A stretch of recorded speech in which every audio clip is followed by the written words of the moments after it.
Good morning मेरे प्यारे विद्यार्थियों, आरके कॉम्पिटिटिव क्लासेस में आपका फिर से स्वागत है। और आज मैं फिर से लेकर आ गया हूँ एक बड़ा ही इम्पोर्टेंट टॉपिक यानी फिजिक्स का ऑब्जेक्टिव स्टार्ट कर दिया हूँ। तो आज 200 महत्वपूर्ण प्रश्न को हम लोग देखेंगे और वीडियो को अंत तक देखिएगा, बहुत मजा आएगा। जिस प्रकार से आप सभी को पता होगा कि मैथ रीजनिंग का टाइम टेबल तो मैंने सेट ही कर दिया है। रोज सुबह 6 बजे आपको रीजनिंग मिल जाएगा, 9 बजे चैप्टर वाइज मैथ और 12 बजे आपको मिल जाएगा रेलवे प्रीवियस घटना चक्र से मैथ। लेकिन साइंस को भी समाप्त करने के लिए मैं प्रतिबद्ध हूँ, खास करके लूसेंट का लैंग्वेज जो चल रहा है, जहाँ तक अभी तक पढ़ाया वहाँ तक का ऑब्जेक्टिव मैं लाया हूँ। और जल्द ही आपको 1000 फिजिक्स, 1000 केमिस्ट्री, 1000 बायोलॉजी का वन लाइनर का वीडियो मिलेगा जो पूरे तरीका से लूसेंट का निचोड़ रहेगा। तो आइए शुरू करते हैं आज का क्लास। यहाँ पर हम लोग देखेंगे ऑब्जेक्टिव साइंस फिजिक्स का ये पार्ट 1 है। इसमें 200 महत्वपूर्ण प्रश्न, निश्चित रूप से आप अंत तक कंसंट्रेट रहिएगा तो आपको याद हो जाएगा। तो आइए शुरू करते हैं। और आप सभी से रिक्वेस्ट है कि जो विद्यार्थी नए हैं चैनल को सब्सक्राइब करिए लाल बटन दबा के, और बेल आइकन दबाते समय ऑप्शन आता है तो ऑल वाले को प्रेस करिए। साथ ही साथ लाइक करिए, कमेंट करिए और दबा के शेयर करिए। बेस्ट पीडीएफ आपको प्राप्त करना है तो हमारे टेलीग्राम चैनल का भी नाम आरके कॉम्पिटिटिव क्लासेस है, उसे ज्वाइन करें और लगातार साइंस, मैथ्स, रीजनिंग सभी का बेस्ट पीडीएफ प्राप्त करते रहें। आइए शुरू करते हैं आज का क्लास। आपको आंसर देने के लिए 2 से 3 सेकेंड का मौका मिलेगा। आप वीडियो को पॉज करके कमेंट में आंसर दे सकते हैं ताकि आपको पता चल जाए कि आप कितने सही बनाए हैं। 200 प्लस क्वेश्चन है यहाँ पे। पहला क्वेश्चन नंबर 1 है, कार्य का मात्रक क्या है? तो हम सभी जानते हैं कार्य का मात्रक जूल है, क्योंकि कार्य बराबर बल गुना विस्थापन होता है। बल का न्यूटन और विस्थापन का मीटर, तो न्यूटन मीटर भी कह सकते हैं लेकिन उसका नाम जूल दिया गया है। तो कार्य का सही मात्रक जूल। प्रकाश वर्ष किसकी इकाई है? तो सोचिए आप, प्रकाश वर्ष, तो वर्ष से बहुत सारे विद्यार्थी समझ लेते हैं समय, जबकि प्रकाश वर्ष इकाई है दूरी का। और एक प्रकाश वर्ष का मान होता है 9.46 गुना 10 पर पावर 15 मीटर। एक प्रकाश वर्ष बराबर 9.46 गुना 10 पर पावर 15 मीटर। नेक्स्ट है, बल की एसआई यूनिट क्या है? तो बल की एसआई मात्रक है आपका न्यूटन। बल का एसआई मात्रक क्या है? न्यूटन। वैसे बल बराबर होता है आपका द्रव्यमान गुने त्वरण, यानी किलोग्राम मीटर प्रति सेकंड स्क्वायर, उसी का नाम दिया गया न्यूटन। नेक्स्ट क्वेश्चन है, सूची से मिलाना। ये क्वेश्चन भी आपको रेगुलर पूछता है। तो यहाँ पे देखिए, इधर सूची 1 सूची 2 है। उच्च वेग इधर मात्रक लगता है दिया हुआ, देखने से ही पता चल रहा है। तो उच्च वेग का मात्रक मैक ही होता है। जैसे वायुयान का मात्रक तो उच्च वेग है, उसका मापना है तो मैक संख्या।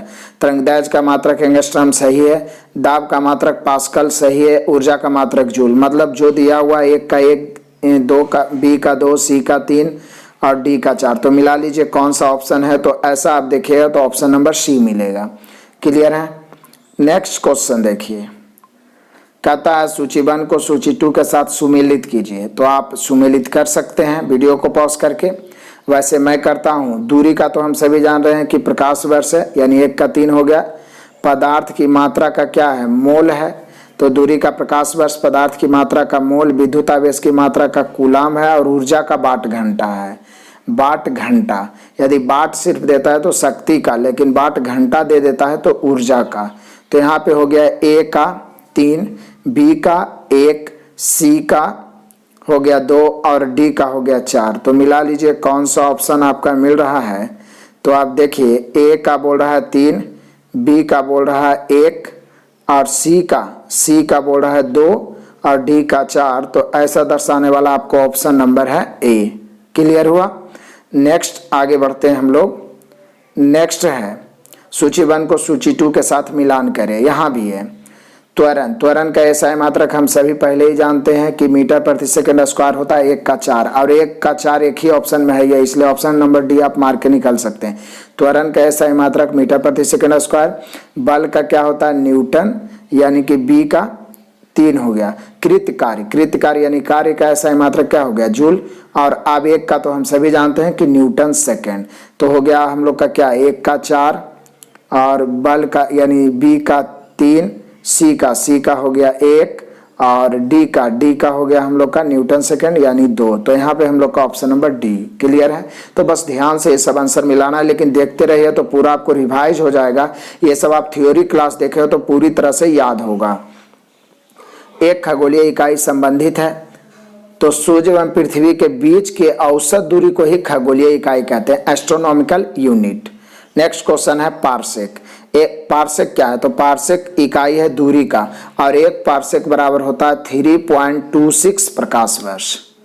नेक्स्ट क्वेश्चन है, सभी प्रीवियस क्वेश्चन है कि निम्नलिखित में कौन सा एक सुमेलित नहीं है, सिर्फ ऑप्शन से ही चुनना है। निम्नलिखित में कौन सा एक सुमेलित नहीं है? तो देखिएगा, डेसिबल ध्वनि की तीव्रता का मात्रक होता है, सही है। अश्व शक्ति शक्ति का इकाई है, सही है। समुद्री मील नौ संचालक में दूरी की इकाई है, सही है। उष्मा की इकाई सेल्सियस, यही वाला नहीं है, और यही बोल रहा है कौन सा सम्मिलित नहीं है, तो ऑप्शन नंबर डी, क्योंकि उष्मा की इकाई कैलोरी होता है, ये सेल्सियस जो होता है ताप की इकाई होता है। नेक्स्ट क्वेश्चन है कि ल्यूमेन किसका मात्रक है? तो ल्यूमेन जो मात्रक है हम सभी का, ज्योति फ्लक्स का मात्रक है ल्यूमेन। ज्योति फ्लक्स का मात्रक क्या है? ल्यूमेन। नेक्स्ट क्वेश्चन है कि भौतिक मात्रा ज्योति की इकाई क्या है? आपको बताना है ज्योति की इकाई। तो ज्योति की इकाई है लक्स। हम सभी जानते हैं ज्योति की इकाई क्या है? लक्स। नेक्स्ट क्वेश्चन है क्वेश्चन नंबर 12, जरा ध्यान से देखिएगा कि पास्कल इकाई है। तो पास्कल किसका इकाई है? तो हम सभी जानते हैं पास्कल इकाई है किसका? तो दाब की। पास्कल इकाई किसका है? दाब की। नेक्स्ट क्वेश्चन है क्वेश्चन नंबर है 13, कैंडेला मात्रक है। तो कैंडेला किसका मात्रक है आपको बताना है। तो कैंडेला मात्रक है, बिल्कुल आप सही सोचे, कैंडेला मात्रक है ज्योति तीव्रता का। कैंडेला किसका मात्रक है? ज्योति तीव्रता का। नेक्स्ट क्वेश्चन है ऊर्जा की एसआई मात्रक क्या है? बिल्कुल आप सोच के आंसर दे सकते हैं। तो ऊर्जा का एसआई मात्रक है, हम सभी जान रहे हैं जूल। कार्य और ऊर्जा दोनों का एसआई मात्रक क्या होता है? जूल। नेक्स्ट क्वेश्चन है कि चुंबकीय क्षेत्र की माप की इकाई क्या है? आपको बताना है क्वेश्चन नंबर 15 में चुंबकीय क्षेत्र की माप की इकाई, सोच के बताइए। बिल्कुल सही आपने बताया, टेस्ला, यानी ऑप्शन नंबर ए, चुंबकीय क्षेत्र की माप की इकाई है टेस्ला। नेक्स्ट क्वेश्चन है और क्वेश्चन नंबर 16 है हर्ट्ज क्या मापने की यूनिट है? तो क्वेश्चन नंबर 16 में पूछ रहा है हर्ट्ज क्या मापने की यूनिट है? बिल्कुल आप सही आंसर दिया, ऑप्शन नंबर डी, तरंगों की आवृत्ति, यानी आवृत्ति का मात्रक क्या है? हर्ट्ज। नेक्स्ट क्वेश्चन है विद्युत मात्रा की इकाई। विद्युत मात्रा, यहाँ पे विद्युत धारा भी लिखना चाहिए, विद्युत धारा की इकाई। तो यहाँ पे आप देख लीजिए विद्युत मात्रा की इकाई क्या है? बिल्कुल आपने सही बताया, ऑप्शन नंबर ए, एम्पियर। बिल्कुल माइंड में भी आप सोचते चलें और लास्ट में कमेंट कर सकते हैं कि कितना आपका सही हुआ। एसआई पत्ती में लेंस की शक्ति इकाई क्या है? लेंस की शक्ति का इकाई सोचिए। बिल्कुल सही आपने सोचा, लेंस की शक्ति का इकाई है डायोप्टर। लेंस की शक्ति का इकाई क्या है? डायोप्टर। अब देखते हैं हम लोग नेक्स्ट क्वेश्चन, क्वेश्चन नंबर 19, ध्वनि की तीव्रता मापने की इकाई। ध्वनि की तीव्रता बताना है आपको। बिल्कुल सही, ऑप्शन नंबर डी, डेसिबल। ध्वनि की तीव्रता मापने की इकाई है डेसिबल। नेक्स्ट क्वेश्चन है एम्पियर क्या नापने की इकाई है? एम्पियर क्या नापने की इकाई है? क्वेश्चन नंबर 20 है। यदि आपने ऑप्शन नंबर 20 चुना है तो बिल्कुल सही है, करंट यानी धारा, यानी विद्युत धारा मापते हैं एम्पियर से, यानी एम्पियर इकाई है विद्युत धारा मापने की, लेकिन विद्युत धारा मापने का जो यंत्र है अमीटर है। नेक्स्ट क्वेश्चन है यंग प्रत्यास्था गुणांक, बड़ा इंपॉर्टेंट है, बहुत बार पूछा जाता है। यंग प्रत्यास्था गुणांक का एसआई मात्रक क्या है? तो यंग प्रत्यास्था गुणांक भी मैं आपको पढ़ा चुका हूँ थ्योरी क्लास में। यंग प्रत्यास्था गुणांक का मात्रक आपका है ऑप्शन नंबर सी, न्यूटन प्रति मीटर स्क्वायर। दाब का भी मात्रक यही है, न्यूटन प्रति मीटर स्क्वायर, जिसे आप पास्कल भी कहते हैं। और यंग प्रत्यास्था गुणांक का एसआई मात्रक भी है न्यूटन प्रति मीटर स्क्वायर। नेक्स्ट क्वेश्चन है निम्नलिखित में ताप की इकाई क्या है? क्वेश्चन नंबर 22 बताना, निम्नलिखित में ताप की इकाई क्या है? यदि आप ऑप्शन नंबर बी चुने हैं तो बिल्कुल सही है, केल्विन। ताप का एसआई मात्रक है केल्विन। नेक्स्ट क्वेश्चन है किसी पदार्थ की प्रतिरोधकता किस इकाई में व्यक्त की जाती है? तो बोले सर प्रतिरोध का तो एसआई मात्रक होता है ओम, लेकिन उसकी प्रतिरोधकता को व्यक्त करना है तो ओम सेंटीमीटर से व्यक्त करते हैं, यानी ऑप्शन नंबर सी, ओम सेंटीमीटर। तो इसका आंसर होगा ऑप्शन नंबर सी, ओम सेंटीमीटर। प्रतिरोधकता किस इकाई में व्यक्त किया जाता है? ओम सेंटीमीटर। नेक्स्ट क्वेश्चन है कि संवेग का एसआई मात्रक। तो संवेग का एसआई मात्रक क्या है? तो माइंड में आपको आया होगा संवेग बराबर होता है द्रव्यमान गुने वेग, यानी P बराबर mv आपको आ गया होगा। और इसका आप जानते हैं द्रव्यमान का केजी होता है, वेग का होता है मीटर प्रति सेकेंड, यानी केजी मीटर प्रति सेकंड। तो बोलिएगा कि सर ऑप्शन नंबर बी हो गया संवेग का एसआई मात्रक। यानी फॉर्मूला याद रहेगा तो मात्रक और बीमा याद रखना बहुत ही आसान है। नेक्स्ट क्वेश्चन है कि निम्नलिखित में से कौन एक सदिश राशि नहीं है। तो सदिश पहचानने का बहुत ही बेटर तरीका आपको बताया था मैं जब गति पढ़ाया था मोशन, तो कि जिसमें वह या वह लगा रहे वो सभी सदिश होगा। 4, 5, 6 को छोड़ देना है, जैसे दाब, विद्युत धारा, ये सब को छोड़ दें तो निश्चित रूप से बाकी सब में ब लगा हुआ है तो वो सदिश है। लेकिन हम लोग को चुना निम्नलिखित में से एक सदिश नहीं है। तो बोले सर संवेग तो सदिश है, वेग भी सदिश है, कोणीय वेग भी सदिश है, द्रव्यमान हो गया, विद्युत धारा इसमें वह लगा हुआ है लेकिन फिर भी अदिश है। ठीक है, तो यहाँ पर हो गया क्या, द्रव्यमान। सदिश नहीं है तो द्रव्यमान, ऑप्शन के अनुसार अदिश राशि है तो निम्नलिखित में से अदिश। तो बोले सर बल, घूर्ण, संवेग और ये सब तो क्या है, सदिश है, तो यहाँ पर अदिश राशि ऊर्जा है। नेक्स्ट क्वेश्चन है निम्नलिखित में से कौन सी एक अदिश राशि है। निम्नलिखित में से कौन सी एक अदिश, संवेग सदिश है, हम लोग को चुनना क्या है, अदिश। संवेग सदिश है, अदिश राशि है, सॉरी निम्नलिखित में से कौन एक सदिश राशि, तो ऑप्शन नंबर ए ही हो गया, क्योंकि दाब, ऊर्जा, कार्य ये सब क्या है, अदिश है। दाब में व लगा हुआ है फिर भी अदिश है, विद्युत धारा में व लगा हुआ है फिर भी अदिश, द्रव्यमान हुआ है फिर भी अदिश है। संवेग क्या हो गया, सदिश। निम्नलिखित में से कौन सी राशि सदिश नहीं है, एकदम क्वेश्चन को देख के आंसर मारना, हड़बड़ाहट में नहीं। निम्नलिखित में से कौन सी राशि सदिश नहीं है, तो बोलिए सर सदिश नहीं है बोल रहा है। विस्थापन, वेग, बल ये सब तो सदिश है। आयतन जो है ये अदिश राशि यानी सदिश नहीं है। निम्नलिखित में से सदिश राशि है, तो बोलिए सर वेग हो जाएगा, क्योंकि द्रव्यमान, समय, लंबाई तो अदिश है, तो यहाँ सदिश राशि है तो कौन होगा, वेग। तो यहाँ पे ऑप्शन से सारे क्लियर होंगे। बहुत सारे विद्यार्थी हड़बड़ाहट में हाँ बोल रहा है कि नहीं बोल रहा है, ये देख के ही आंसर मारना है। अब आ जाइए क्वेश्चन नंबर 30।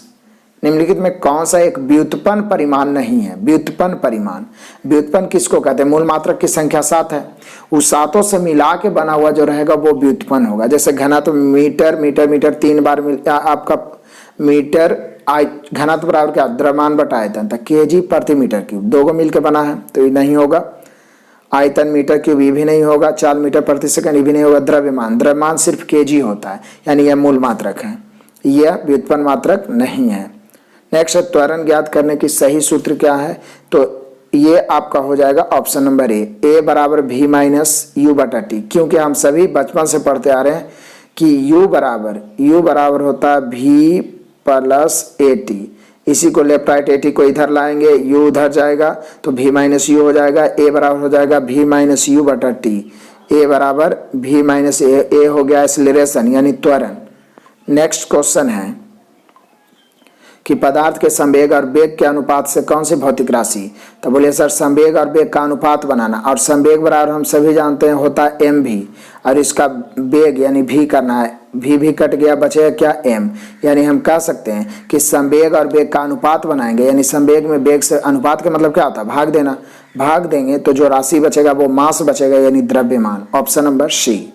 नेक्स्ट क्वेश्चन है कि प्लांक के अचर में किसका आयाम होता है। प्लांक के अचर में किसका आयाम होता है, तो यहाँ पे हम लोग का 33 का आंसर हो जाएगा ऑप्शन नंबर सी, कोणीय गति। याद रखना, इंपॉर्टेंट क्वेश्चन है। प्लांक के अचर में किसका आयाम है, ऑप्शन नंबर सी, कोणीय गति।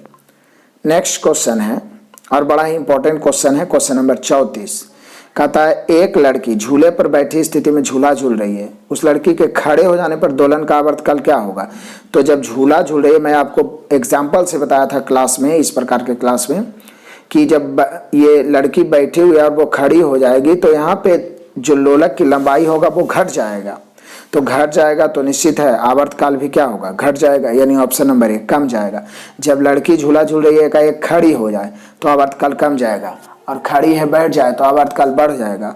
और एक लड़की झूल रही है बैठ के दूसरी लड़की भी बैठ जाए तो आवर्तकाल पर कोई प्रभाव नहीं पड़ेगा, क्योंकि आवर्तकाल द्रव्यमान पर निर्भर नहीं करता है। नेक्स्ट है घूर्णन करते हुए गोल मेज पर अचानक, घूर्णन करते हुए गोल मेज पर अचानक एक लड़का आकर बैठ जाता है, तो मेज के कोणीय वेग पर क्या प्रभाव पड़ेगा, तो कोणीय वेग कम हो जाएगा। घूर्णन गति एक गोल मेज पर, घूर्णन करती हुई एक गोल मेज पर अचानक एक लड़का आकर बैठ जाता है तो मेज के कोणीय वेग पर क्या प्रभाव पड़ेगा, कम हो जाएगा। नेक्स्ट क्वेश्चन है कि यदि किसी चलती हुई वस्तु के वेग को दुगना कर दिया जाए तो क्या होगा, तो ये तो ऑप्शन से चुनना है। वैसे वेग को दुगना कर दिया जाए तो आपका आंसर होगा, देख के बताइए क्या होगा। क्या त्वरण दुगना होगा? नहीं होगा। गतिज ऊर्जा दुगनी होगी? नहीं, गतिज ऊर्जा 4 गुनी हो जाएगी, क्योंकि गतिज ऊर्जा बराबर हम सभी जानते होता हाफ mv स्क्वायर। तो v स्क्वायर है तो v को दुगना करेंगे तो 2 का स्क्वायर कै गुना होगा? 4 गुना। तो कभी भी वेग को दुगना करेंगे तो गतिज ऊर्जा होगा 4 गुना, यानी option number C. Next question है, और क्वेश्चन नंबर 37 है, किसी पिंड के द्रव्यमान तथा भार में अंतर क्या होता है? तो देखिए द्रव्यमान क्या होता है। द्रव्यमान वो राशि है जिस कोई परिवर्तन नहीं हो सकता, आप कहीं भी ले जाए। द्रव्यमान मतलब मात्रा होता है। कोई पिंड है इतना बड़ा, इसको कहीं भी ले जाए तो इतने बड़ा रहेगा, लेकिन यदि इसको आप पृथ्वी से चंद्रमा पर ले जाते हैं तो भार कम जाएगा। यानी आप कह सकते हैं कि द्रव्यमान स्थिर रहेगा जबकि भार परिवर्तनीय होता है। किसी भी पिंड का द्रव्यमान स्थिर रहता है, द्रव्यमान जितना यहाँ है चंद्रमा पर भी उतना ही होगा, लेकिन भार कम जाएगा। नेक्स्ट क्वेश्चन है कि किसी भी स्थिर या गतिशील वस्तु की स्थिति और दिशा में तब तक कोई परिवर्तन नहीं होगा जब तक उस पर कोई बाह्य बल ना हो। यह क्या है? तो बोले सर यह तो न्यूटन के गति विषयक प्रथम नियम है, यानी न्यूटन के गति का प्रथम नियम है, जब तक कि उस पर कोई बाह्य बल नहीं लगा जाए अवस्था में परिवर्तन नहीं होगा। नेक्स्ट क्वेश्चन है कि किसी असंतुलित बल द्वारा किसी पिंड में उत्पन्न त्वरण क्या होता है? यहाँ पे ऑप्शन से चुना है, किसी असंतुलित बल द्वारा किसी पिंड में उत्पन्न त्वरण क्या होता है? तो यहाँ पे आपको सोच के आंसर मारना है क्या होता है। तो वो हमेशा होता है बल के अनुक्रमानुपाती। क्या होता है? बल के अनुक्रमानुपाती। किसी असंतुलित बल द्वारा किसी पिंड में उत्पन्न त्वरण बल के अनुक्रमानुपाती होता है। तो यहाँ पे आपको बहुत कुछ नया भी सीखने को मिल जाएगा और ऑब्जेक्टिव में कॉन्फिडेंस आपका बढ़ेगा। क्वेश्चन नंबर 40 देखते हैं। क्वेश्चन नंबर 40 में आपका है कि न्यूटन के गति के तीसरे नियम के अनुसार क्रिया तथा प्रतिक्रिया से संबद्ध बल क्या होता है? तो न्यूटन के तीसरे गति के अनुसार क्रिया तथा प्रतिक्रिया से संबंध बल जो होता है ऑप्शन से आपको बताना है। तो यहाँ पे हम लोग का आंसर होगा ऑप्शन नंबर सी, हमेशा भिन्न भिन्न वस्तुओं पर ही लगे होने चाहिए। मतलब देखिए जैसे दीवार पे आप मार रहे हैं तो एक बल दीवार पे और दीवार के द्वारा आपके हाथ पे लग रहा है। जैसे घोड़ा चल रहा है तो घोड़ा पृथ्वी पर बल लगा रहा है, पृथ्वी के द्वारा विपरीत घोड़ा पर लग रहा है। तो यहाँ पे 2 वस्तु रहेगा, हमेशा भिन्न भिन्न वस्तुओं पर ही लगे होने चाहिए, तभी हो सकता है न्यूटन के गति के तीसरे नियम, क्रिया के विपरीत परंतु समान प्रतिक्रिया। नेक्स्ट क्वेश्चन है कि प्रत्येक क्रिया के बराबर व विपरीत दिशा में एक प्रतिक्रिया होती है, यह क्या है? तो बोले सर यह न्यूटन के गति का तृतीय नियम है, यानी ऑप्शन नंबर सी हो जाएगा। यहाँ पे न्यूटन के गति का तृतीय नियम, क्रिया के बराबर परंतु विपरीत प्रतिक्रिया। जल में तैरना न्यूटन के गति के किस नियम के कारण संभव है? तो 42 का आंसर आपको देना है, क्या होगा? ऑप्शन नंबर सी, तृतीय नियम, तृतीय नियम के अनुसार। नेक्स्ट क्वेश्चन है कोई पिंड तब तक विराम अवस्था में ही बना रहेगा जब तक उस पर कोई बाह्य बल कार्य नहीं करता, यह कथन किसका है? तो बोलिए सर यह कथन न्यूटन का है, क्योंकि न्यूटन ने प्रथम नियम में यही बताया है, option number A. Next question है बल की परिभाषा आती है कहाँ से? तो आप सभी को बताया जा चुका है, आपको याद भी होगा, बल का परिभाषा आता है न्यूटन गति के पहले नियम से, option number A. Next question है क्वेश्चन नंबर 45, किसी पिंड के उस गुण धर्म को क्या कहते हैं जिससे वह सीधी रेखा में विराम या एक समान गति की स्थिति में किसी भी परिवर्तन का विरोध करती है? तो बोलिए सर ये जड़त्व का परिभाषा है। किसी पिंड के उस गुणधर्म को क्या कहते हैं जिससे वह सीधी रेखा में विराम या एक समान गति की स्थिति में किसी भी परिवर्तन का विरोध करती है? जड़त्व। और जड़त्व के नियम को ही न्यूटन के नियम को जड़त्व का नियम भी कहते हैं, गैलीलियो के नियम भी कहते हैं। नेक्स्ट क्वेश्चन देखिए आ ही गया है, क्वेश्चन नंबर 46, न्यूटन के पहले नियम को क्या कहते हैं? तो इससे जड़त्व का नियम यानी ऑप्शन नंबर बी, और गैलीलियो का नियम भी कहते हैं। जड़त्व का नियम, गैलीलियो का नियम, option number B. Next question है कि गाड़ी खींचता हुआ घोड़ा, बड़ा इंपॉर्टेंट क्वेश्चन, हर तरह क्वेश्चन से रूबरू होइएगा। गाड़ी खींचता हुआ घोड़ा किस बल के कारण आगे बढ़ता है? तो गाड़ी खींचता हुआ घोड़ा ऑप्शन से मिलाइए, गाड़ी द्वारा घोड़े पर आरोपित बल, ये तो गलत है, घोड़े द्वारा गाड़ी पर, ये दोनों तो ऐसे ही गलत।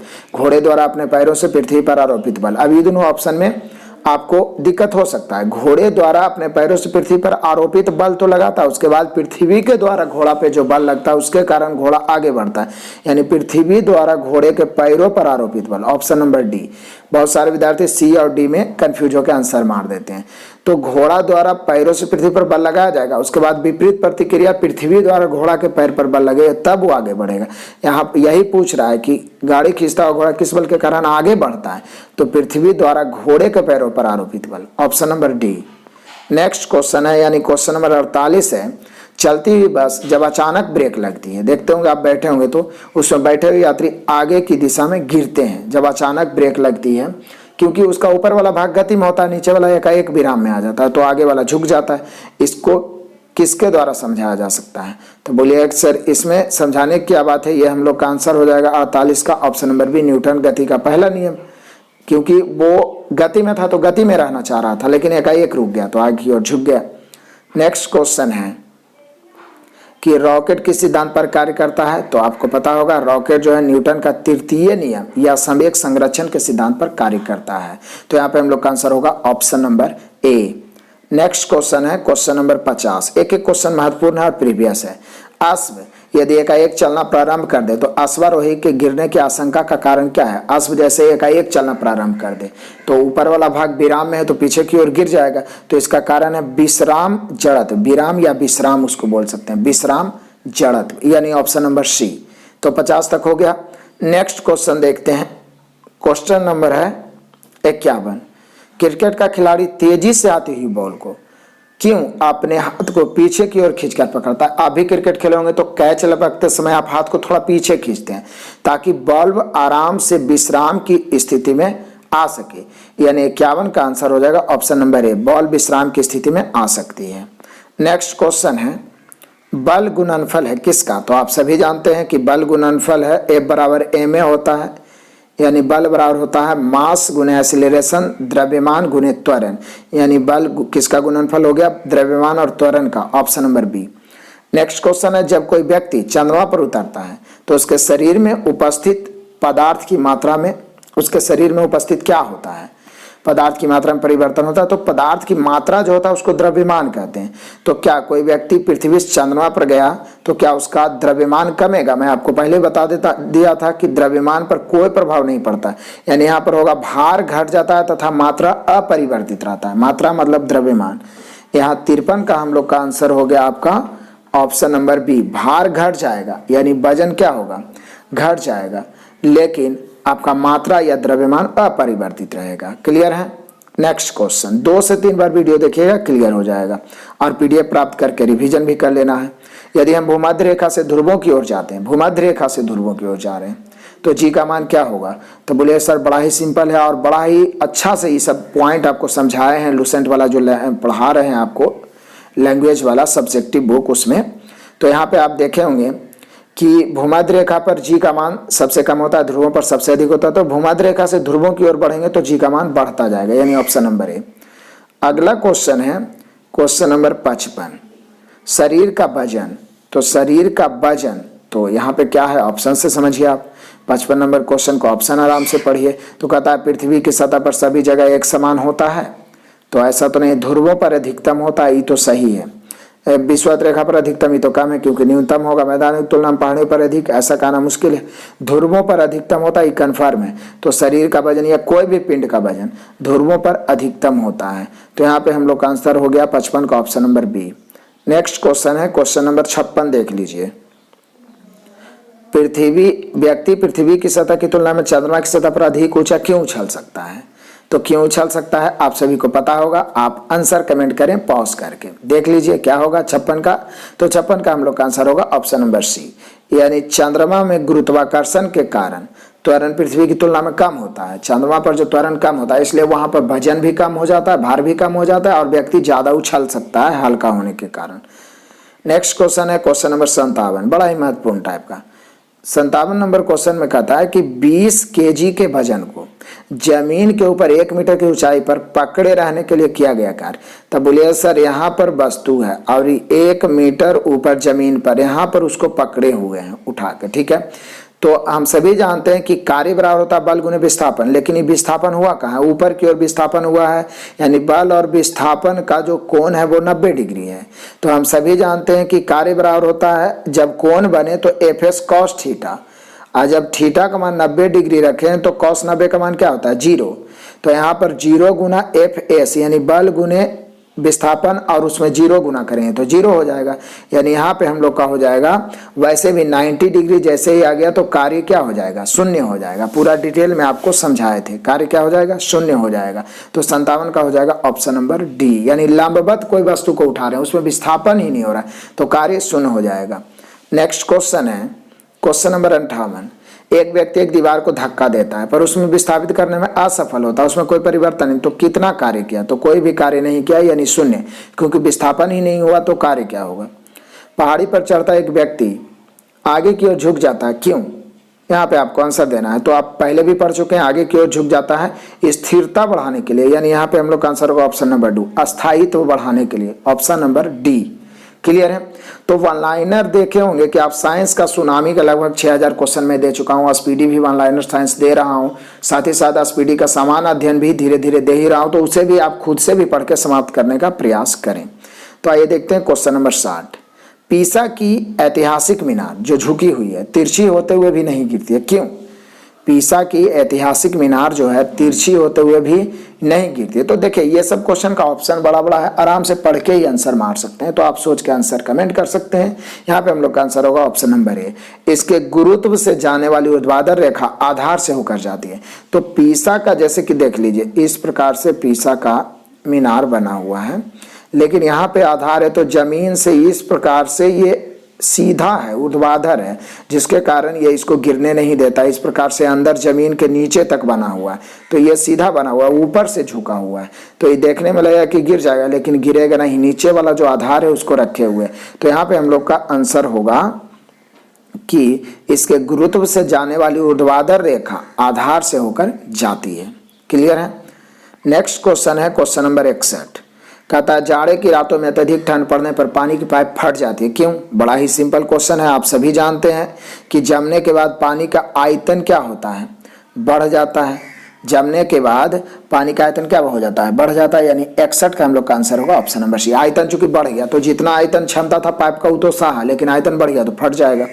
नेक्स्ट क्वेश्चन है कि पानी से भरी डॉट लगी बोतल जमने पर टूट जाती है, तो फिर तो वही बात है, जमने पर जल का आयतन क्या होता है, बढ़ जाता है, यानी ऑप्शन नंबर सी। 62 का भी ऑप्शन नंबर सी। आइए क्वेश्चन नंबर 63 देखते हैं।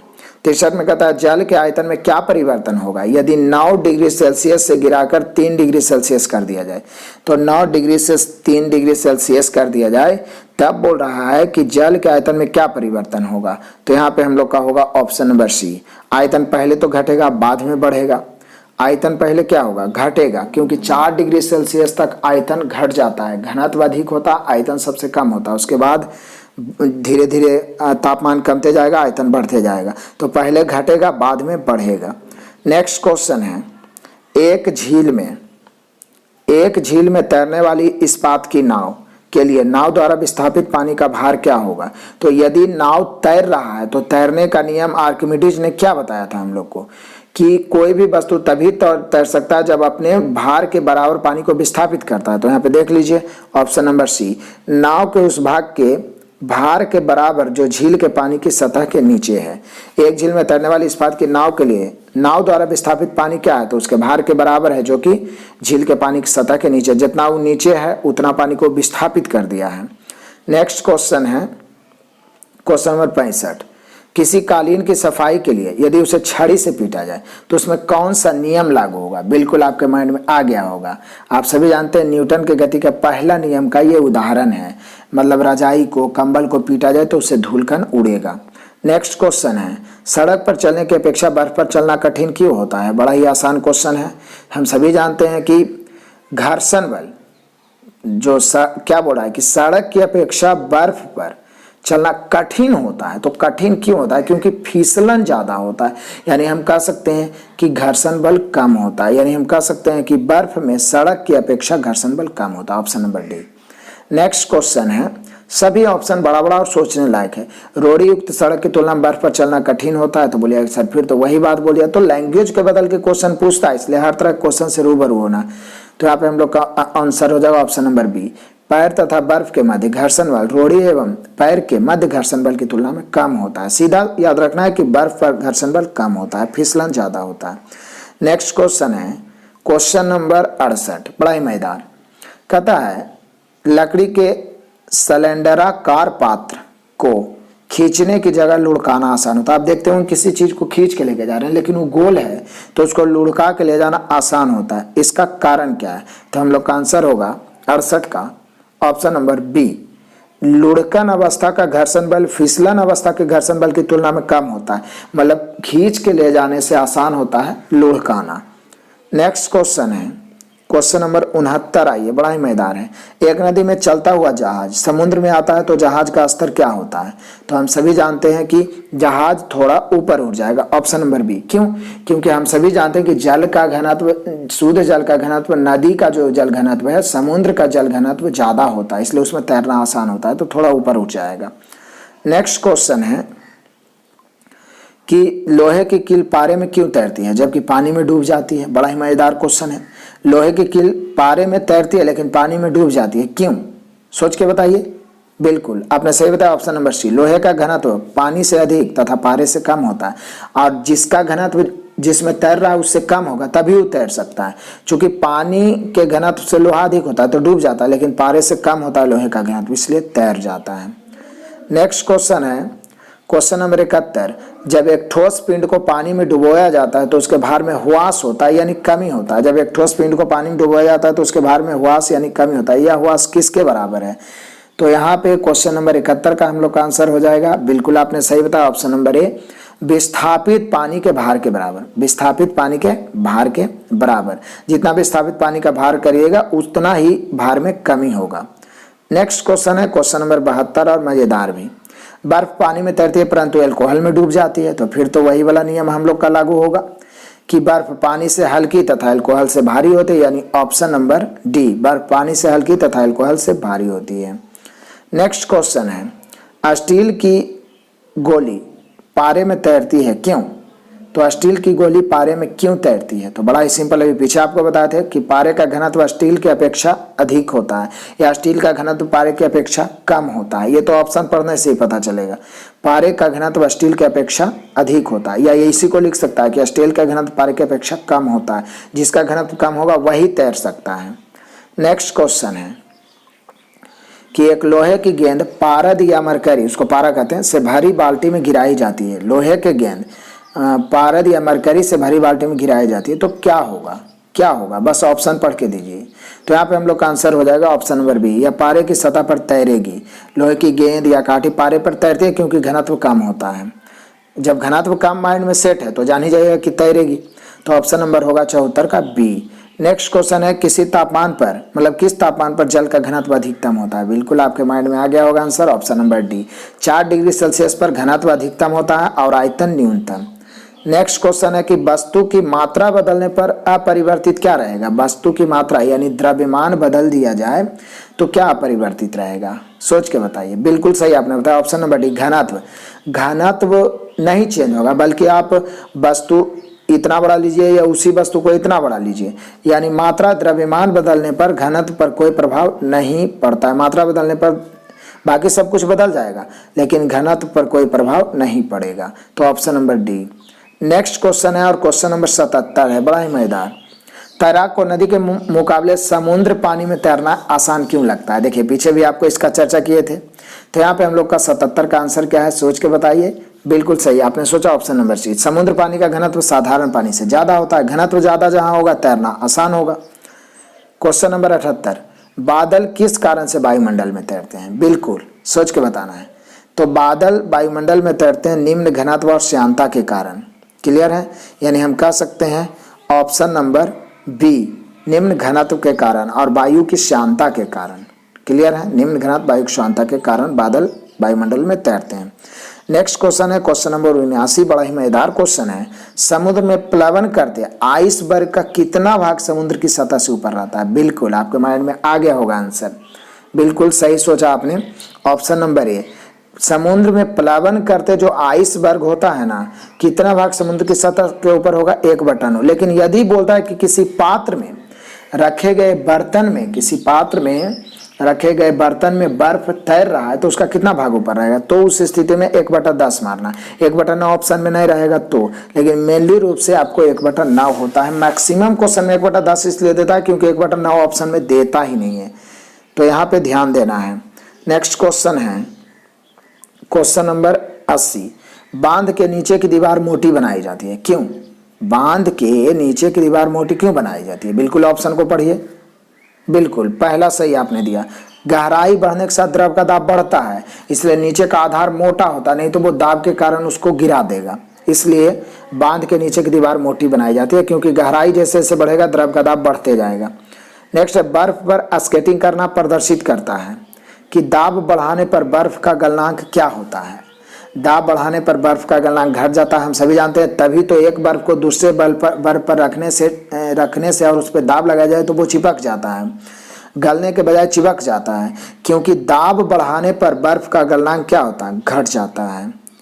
नेक्स्ट क्वेश्चन है कि चौराहे पर पानी के फुहारे, बहुत सारे शहर में देखे होंगे कि चौराहा पर चारों तरफ से पानी का फुहारा ऊपर की ओर बड़ा ही प्रेशर से निकलते रहता है और उस पर गेंद नाचते रहता है, वो गिरता नीचे नहीं है। ऐसा क्यों होता है? तो यहाँ पे 82 का हम लोग का आंसर हो जाएगा ऑप्शन नंबर ए। पानी का वेग अधिक होने से दाब घट जाता है, पानी नीचे से वेग अधिक होता है, इसलिए बल्ब यानी कि जो गेंद होता है उसका दाब घट जाता है, वो नीचे नहीं आता है। नेक्स्ट क्वेश्चन है ऑप्शन नंबर 83। भारी हिमखंड शीर्ष की अपेक्षा निचले सतह से पिघलता है, क्यों? भारी हिमखंड ऊपर से नहीं पिघल के, आप जानते होंगे कि हिमखंड जो होता है वो नीचे से पिघलता है। आखिर ऐसा क्यों होता है? सोच के बताइए, बड़ा बड़ा ऑप्शन है। बिल्कुल ऑप्शन नंबर बी, निचले तल का दाब अधिक होने के कारण गलनांक घट जाता है। चूंकि दाब बढ़ रहा है तो गलनांक घटेगा, दाब बढ़ रहा है तो गलनांक घटेगा, इसलिए घट जाता है। तो बोल रहा है क्या कि निचले सतह का दाब अधिक होने के कारण गलनांक घट जाता है, मतलब कम ही तापमान पर वो गलना शुरू कर देता है। क्लियर है? नेक्स्ट क्वेश्चन है कि दलदल में फंसे व्यक्ति को लेट जाने की सलाह दी जाती है, क्यों? दलदल में फंसे व्यक्ति को लेट जाने की सलाह क्यों दी जाती है? आपको आंसर देना है। बिल्कुल सही ऑप्शन नंबर ए, क्षेत्रफल जितना बढ़ेगा दाब कम जाएगा। चूंकि हम सभी जानते हैं दाब बराबर होता है बल बटा क्षेत्रफल, तो क्षेत्रफल के बीच का अनुपाती, क्षेत्रफल जितना बढ़ेगा दाब कम जाएगा। क्लियर है? इसलिए बोलता है लेट जाने के लिए। नेक्स्ट क्वेश्चन है ऑप्शन नंबर 85। बर्फ के दो टुकड़ों को आपस में दबाने पर टुकड़े आपस में चिपक जाते हैं, तो अभी पीछे भी बताए थे आपको। यहाँ पे हम लोग का आंसर हो जाएगा दाब अधिक होने से बर्फ का गलनांक घट जाता है, इसलिए वो जल्दी से हल्का गल के चिपक जाता है। नेक्स्ट क्वेश्चन है क्वेश्चन नंबर 86। प्राय तेज आंधी आने पर फूस या टीन की हल्की छतें उड़ जाती है, क्यों? तेज आंधी आता है तो फूस या टीन का जो हल्का छत रहता है वो उड़ जाता है, क्यों? ऑप्शन देख के बताइए। बिल्कुल सही ऑप्शन नंबर सी। छत के ऊपर बहने वाली उच्च वेग की वायु छत सतह पर दाब उत्पन्न कर देती है तथा छत के नीचे दाब सामान्य रहता है। छत के ऊपर बहने वाली उच्च वेग की वायु जो है छत सतह पर दाब उत्पन्न कर देता है और छत के नीचे दाब समान रहता है, इसलिए उसको उड़ा ले जाता है। क्लियर है? ऑप्शन नंबर सी थोड़ा बड़ा आंसर था। नेक्स्ट क्वेश्चन है क्वेश्चन नंबर 87। रेल की पटरी के नीचे लकड़ी या कंक्रीट की चौड़ी पट्टियां लगाई जाती है, क्यों? देखे होंगे लकड़ी या कंक्रीट सीमेंट का चौड़ी चौड़ी पट्टियां लगा हुआ रहता है रेल पटरी के नीचे। ऐसा क्यों? वैसे तो नहीं पढ़ने वाला आदमी भी अंदाजा लगा सकता है कि ताकि धंसे नहीं, यानी यहाँ पे हम लोग का आंसर हो जाएगा ऑप्शन नंबर डी। रेलगाड़ी द्वारा लगाया गया दाब कम हो जाए, इसीलिए चौड़ी चौड़ी पट्टियां, ज्यादा क्षेत्रफल रहेगा तो दाब कम जाएगा, ऑप्शन नंबर डी हुआ। नेक्स्ट क्वेश्चन है क्वेश्चन नंबर 88। पहाड़ों पर कभी कभी व्यक्ति के नाक मुंह से खून निकलने लगता है, ऐसा क्यों होता है? बिल्कुल सोच के बताइए, बिल्कुल आप बता सकते हैं। यहाँ पे हम लोग का आंसर हो गया ऑप्शन नंबर डी। ऊंचाई बढ़ने के साथ वायुमंडलीय दाब घटता है, वायुमंडलीय दाब जब घटता है तो खाना बनाने में मुश्किल होता है, अपच महसूस होता है, स्याही रिस जाता है, ऐसा आप पढ़े होंगे। तो यहाँ पे ऊंचाई बढ़ने के साथ वायुमंडलीय दाब घटता है, इसलिए कभी कभी नाक मुंह से खून भी निकलने लगता है। नेक्स्ट क्वेश्चन है कि हवाई जहाज में फाउंटेन पेन की स्याही बाहर निकल आती है, क्यों? तो बोलिए कि सर फिर तो अभी तो आप पीछे बता ही दिए। तो यहाँ पे हम लोग का आंसर वही हो जाएगा, ऊंचाई बढ़ने से वायु दाब में कमी यानी वायु दाब घट जाना। नेक्स्ट क्वेश्चन है और बड़ा ही मजेदार क्वेश्चन है क्वेश्चन नंबर 90। यदि पृथ्वी का द्रव्यमान वही रहे और त्रिज्या को 1% कम कर दिया जाए, मतलब द्रव्यमान सेम रहे और त्रिज्या को क्या किया जाए 1% कम कर दिया जाए, तो पृथ्वी के तल पर जी का मान क्या होगा? तब बोलिए कि सर यदि पृथ्वी का द्रव्यमान सेम रहा और त्रिज्या को 1% से कम कर दिया तो पृथ्वी के तल पर जी का मान 2% बढ़ेगा। कै % बढ़ेगा? 2% बढ़ेगा। त्रिज्या को जितना कम करते जाएंगे उसका जी का मान क्या हो जाएगा, बढ़ते जाएगा। क्लियर है। तो 1% तो 2% बढ़ जाएगा। नेक्स्ट क्वेश्चन है, बड़ा ही मजेदार है। 91, ऊंचाई की जगहों पर पानी 100 डिग्री सेल्सियस के नीचे तापमान पर ही उबल जाता है, क्योंकि हम सभी जानते हैं कि ऊपर जाएंगे तो दाब कम होगा, और दाब कम होगा तो क्वथनांक कम जाएगा। क्वथनांक उबलन बिंदु को कहते हैं। यहाँ ऑप्शन नंबर ए है, क्योंकि वायुमंडलीय दाब कम हो जाता है, जितना ऊपर जाएंगे वायुमंडलीय दाब कम होगा, उबालने की बिंदु नीचे आ जाता है, यानी क्वथनांक कम जाता है, इसलिए खाना भी देर पर पकता है। नेक्स्ट क्वेश्चन है क्वेश्चन नंबर 92, साबुन के बुलबुले का अंदर का दाब क्या होता है। बड़ा ही मजेदार क्वेश्चन है, सोच के बताना है। ऑप्शन नंबर ए सही बताए, वायुमंडलीय दाब से अधिक होता है। साबुन के बुलबुले के अंदर का दाब जो होता है ना, बाहर वाला वायुमंडलीय दाब से अधिक होता है। नेक्स्ट क्वेश्चन है, हम दलदली सड़कों पर क्यों फिसलते हैं। दलदली सड़कों पर क्यों फिसलते हैं, तो यहाँ पे हम लोग का आंसर हो जाएगा 93 का ऑप्शन नंबर सी, वही घर्षण की कमी। जहाँ भी फिसलने की बात आ गई तो घर्षण की कमी हो गई। नेक्स्ट क्वेश्चन है क्वेश्चन नंबर 94 और मजेदार भी, जब बैरोमीटर का पारा अचानक गिर जाए तो यह किस बात का द्योतक है। तो आपको वायुमंडलीय दाब में पढ़ाए थे कि बैरोमीटर का पारा अचानक गिर जाए तो क्या होता है, आंधी तूफान आने की संभावना। तो यहाँ पे हम लोग का हो जाएगा आंधी या झंझावात की संभावना। बैरोमीटर का पाठ्यांक अचानक गिर जाए तो आंधी तूफान, धीरे धीरे गिरे तो वर्षा, और धीरे धीरे ऊपर जाए तो मौसम साफ होने की संभावना। नेक्स्ट है, हाइड्रोजन से भरा हुआ पॉलीथीन का एक गुब्बारा पृथ्वी के तल से छोड़ा जाता है, वायुमंडल की ऊंचाई पर जाने से क्या होगा। यहाँ पे हम लोग का क्वेश्चन ये पूछ रहा है, और बड़ा ही मजेदार क्वेश्चन है, जो बीएसएससी, एसएससी, यूपीएससी, बीपीएससी सभी में पूछा। ये आईएएस 2003 में पूछा गया क्वेश्चन हम लोग का है। तो यहाँ पे 95 का हम लोग का आंसर हो जाएगा ऑप्शन नंबर सी, गुब्बारे के आमाप में वृद्धि होती है। गुब्बारे के आमाप में क्या होती है, वृद्धि होती है, इसलिए जाके ऊपर गुब्बारा फट जाता है दाब कम होने के कारण। तो यहाँ पे हाइड्रोजन से भरा हुआ पॉलीथीन का एक गुब्बारा पृथ्वी के तल से छोड़ा जाता है, वायुमंडल की ऊंचाई पर जाने से गुब्बारे के आमाप में वृद्धि होती है। नेक्स्ट क्वेश्चन है क्वेश्चन नंबर है 96, समतल की अपेक्षा पर्वतों पर श्वास लेना कठिन है। तो फिर तो वही कहानी आ गया, क्योंकि जितना ऊंचाई जाएंगे तो दाब कम हो जाएगा। तो यहाँ पे 96 में कह रहा है कि समतल की अपेक्षा पर्वतों पर श्वास लेना क्यों कठिन है। तो यहाँ पे हम लोग का आंसर होगा ऑप्शन नंबर ए, ऊंचाई बढ़ने से वायु दाब घटता है और ऑक्सीजन की आवश्यकता बढ़ जाती है। जितना ऊंचा जाएंगे ऑक्सीजन कमेगा और ऑक्सीजन की आवश्यकता बढ़ेगा, क्योंकि दाब घट रहा है, इसलिए श्वास लेना कठिन होता है ऊंचाई वाले क्षेत्रों पर, यानी option number A. Next question है और क्वेश्चन नंबर 97 है, जब 14 वायु दाब मापी किसी ऊंचे पर्वत पर ले जाया जाए तो नालिका में पारा गिर जाता है, ऐसा क्यों होता है। तो ऐसा इसलिए होता है क्योंकि ऑप्शन नंबर सी हम लोग का आंसर होगा, वहां पर वायुमंडलीय दाब निम्न हो जाता है। मतलब ऊंचाई पर जो भी घटना हो रहा है उसका सबसे बड़ा कारण है वायुमंडलीय दाब कम होने का। ठीक है, तो यहाँ पर जब 14 वायु दाब मापी ऊंचे पर्वत पर ले जाते हैं तो नालिका का पारा गिर जाता है वायुमंडलीय दाब निम्न या कम होने के कारण। नेक्स्ट क्वेश्चन है कि उड़ान से पहले हवाई जहाज दौड़ मार्ग पर दौड़ लगाता है। आप देखते होंगे कि हवाई जहाज कुछ किलोमीटर तक पहले तेजी से जमीन पर ही चलता है, उसके बाद वो उड़ान भरता है, इसका कारण क्या है। तो यहाँ पे हम लोग का आंसर हो जाएगा 98 का ऑप्शन नंबर बी, कार्यकारी वायु दाब बढ़ाने के लिए। कार्यकारी वायु दाब को बढ़ाने के लिए वो पहले नीचे गति करता है, उसके बाद उड़ता है। तो ध्यान रखना है, उड़ान से पहले हवाई जहाज दौड़ मार्ग पर दौड़ लगाया जाता है, क्यों, कार्यकारी वायु दाब बढ़ाने के लिए। नेक्स्ट क्वेश्चन है कि हाइड्रोजन से भरा रबड़ का गुब्बारा वायु में ऊपर जाकर फट जाता है, क्यों। तो अभी आपको पीछे भी बताए थे, वायु दाब घट जाता है इसलिए गुब्बारा ऊपर जाके फट जाता है। नेक्स्ट क्वेश्चन है कि प्रेशर कुकर में खाना कम समय में पकता है। आप देखे होंगे घर में प्रेशर कुकर में खाना जल्दी पक जाता है।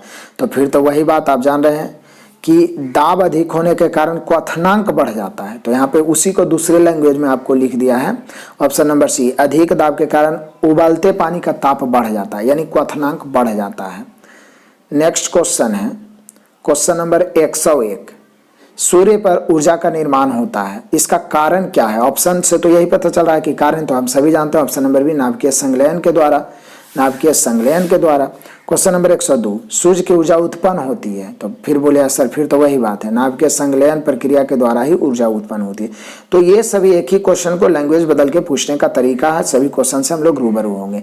डायनेमो परिवर्तित करता है, तो डायनेमो किसको किस में बदलता है आप सभी को पहले से पता होगा, बहुत बार देख चुके होंगे, यांत्रिक ऊर्जा को विद्युत ऊर्जा में डायनेमो, जबकि विद्युत मोटर विद्युत ऊर्जा को यांत्रिक ऊर्जा में। नेक्स्ट 104, प्रकाशीय बोल्ट सेल के प्रयोग से सौर ऊर्जा का रूपांतरण करने से निम्न में से किसका उत्पादन होता है? 104 का, तो यहाँ पे हम लोग का आंसर हो जाएगा विद्युत ऊर्जा। कहता प्रकाशीय बोल्ट सेल से प्रयोग से सौर ऊर्जा का रूपांतरित करने से निम्न में से किसका उत्पादन? तो आप देखते होंगे प्रकाशीय बोल्ट सेल होता है जो प्रकाश का यानी सौर ऊर्जा का अवशोषण करके विद्युत ऊर्जा में परिवर्तित कर देता है। तो यहाँ क्वेश्चन को लैंग्वेज बदल के पूछा है कि प्रकाश बोल्टीय सेल से प्रयोग से सौर ऊर्जा का रूपांतरण किस में होता है? तो विद्युत ऊर्जा में। नेक्स्ट क्वेश्चन है कि जब हम रबड़ के गद्दे वाले सीट पर बैठते हैं या गद्दे पर लेटते हैं तो उसका आकार परिवर्तित हो जाता है, ऐसे पदार्थ में क्या पाया जाता है? मतलब क्यों उसका जो पदार्थ होता है, मतलब उसका आकार देखते होंगे, बैठते हैं तो वो धंस जाता है, फिर उठते होंगे तो वो ऊपर की ओर उठ जाता है, इसका कारण क्या है? तो उसमें होता है स्थितिज ऊर्जा, क्योंकि उसमें अंदर में स्प्रिंग लगा हुआ रहता है और स्प्रिंग में स्थितिज ऊर्जा होता है। क्लियर है, याद रखना है। नेक्स्ट क्वेश्चन है कि निम्नलिखित में से किसमें गतिज ऊर्जा नहीं है? तो ये तो अब चली हुई गोली, तो ये गतिज ऊर्जा, ये चलता है थोड़ा बहता हुआ पानी, सब में गतिज ऊर्जा है। जो गति में है उसमें गतिज ऊर्जा, तो खींचा हुआ धनी सब रुका हुआ, इसलिए स्थितिज ऊर्जा। तो गतिज ऊर्जा नहीं है बोल रहा है, तो यहाँ पे हम लोग का हो जाएगा ऑप्शन नंबर डी। ऑप्शन देख के आरआरबी टीसीसी 2002 में पूछा गया। सभी क्वेश्चन इंपॉर्टेंट है, एक भी इग्नोर करना बिल्कुल मूर्खता होगा। नेक्स्ट क्वेश्चन देखते हैं, क्वेश्चन नंबर 107। 107 में कह रहा है जब एक चल वस्तु की गति, मतलब चलती हुई वस्तु की गति दुगनी हो जाए तो उसकी गतिज ऊर्जा चौगुनी हो जाएगी, क्योंकि गतिज ऊर्जा बराबर आप सभी को पहले ही बता चुके हैं हाफ mv²। तो v को जब दुगनी करेंगे तो 2 का स्क्वायर कितना होगा? 4, इसलिए चौगुनी हो जाएगी, पीछे भी आ चुका है। तो यहाँ पे हम लोग का 107 का हो जाएगा option number B. Next question है 108, सीढ़ी पर चढ़ने में अधिक ऊर्जा खर्च होती है, क्यों? बिल्कुल आपको सोच के बताना है, क्योंकि सभी क्वेश्चन ऐसा लंबा और अब ट्रेंड बदल दिया, क्वेश्चन ये सब जरूर पूछेगा। तो सीढ़ी पर चढ़ने में अधिक ऊर्जा खर्च होती है, क्यों? बिल्कुल सही बताया, ऑप्शन नंबर बी। व्यक्ति गुरुत्व के विरुद्ध कार्य कर रहा है, चूंकि गुरुत्व नीचे की ओर लग रहा है, आप ऊपर की ओर जा रहे हैं, तो व्यक्ति गुरुत्व के विरुद्ध कार्य कर रहा है, इसलिए अधिक ऊर्जा सीढ़ी पर चढ़ने में लगता है। नेक्स्ट क्वेश्चन है कि निम्नलिखित में कौन सा नियम इस कथन को बैठा रहता है कि द्रव्य का ना तो सृजन हो सकता है और ना ही विनाश? कौन सा कथन है जो ये बताता है कि द्रव्य का ना तो सृजन हो सकता है ना ही विनाश? तो बोलिए सर ये तो एक ही है, ऑप्शन नंबर ए, ऊर्जा संरक्षण का सिद्धांत। ऊर्जा संरक्षण का सिद्धांत ही तो कहना है कि ऊर्जा, तो ऊर्जा उत्पन्न किससे होगा? द्रव्य से, द्रव्यमान से। तो ऊर्जा को ना तो उत्पन्न किया जा सकता है ना तो विनाश, केवल एक रूप से दूसरे रूप में बदल सकता है, ये ऊर्जा संरक्षण का सिद्धांत है। नेक्स्ट क्वेश्चन है, क्वेश्चन नंबर 110 है, स्वचालित वाहनों में द्रवचालित ब्रेक का इस्तेमाल वस्तुतः किस नियम पर आधारित है? तो बिल्कुल आपको पहले से पता होगा, हाइड्रोलिक ब्रेक हो गया। द्रवचालित ब्रेक उसी को कहते हैं, हाइड्रोलिक ब्रेक, हाइड्रोलिक प्रेस, ये सब किस पर आधारित है? तो पास्कल के नियम पर आधारित है, बिल्कुल आसान। नेक्स्ट क्वेश्चन है, बड़ा ऑप्शन वाला है कि रेल की पटरियां अपने वक्र पर किस कारण से बैंक की गई होती है? मतलब बैंक्ड किया जाता है, वक्र पर मोड़ा हुआ रहता है। रेल की पटरियां अपने वक्र पर किस कारण से बैंक्ड की जाती है, इसका रीजन क्या है? तो सोच के बताइए, लंबा ऑप्शन है, बिल्कुल आप सोचिएगा, पढ़िएगा तो आंसर दे सकते हैं। बिल्कुल सही सोचा, ऑप्शन नंबर सी। रेलगाड़ी के भार के 36 घटक से आवश्यक अभिकेंद्रीय बल प्राप्त किया जा सकता है।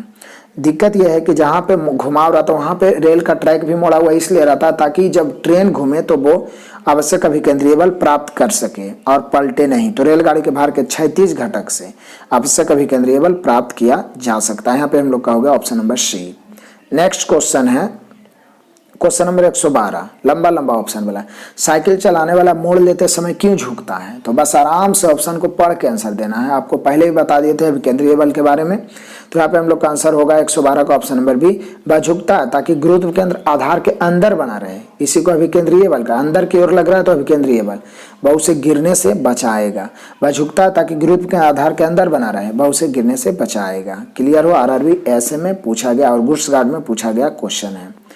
नेक्स्ट क्वेश्चन है क्वेश्चन नंबर 113, कोई साइकिल सवार किसी मोड़ पर घूमता है तो वह क्या होता है? तो बोलिए सर उसी क्वेश्चन को तो उलट के पूछ दिया, अंदर की ओर झुकता है ताकि अभिकेंद्रीय बल लगा रहे और वो गिरने से बच जाए।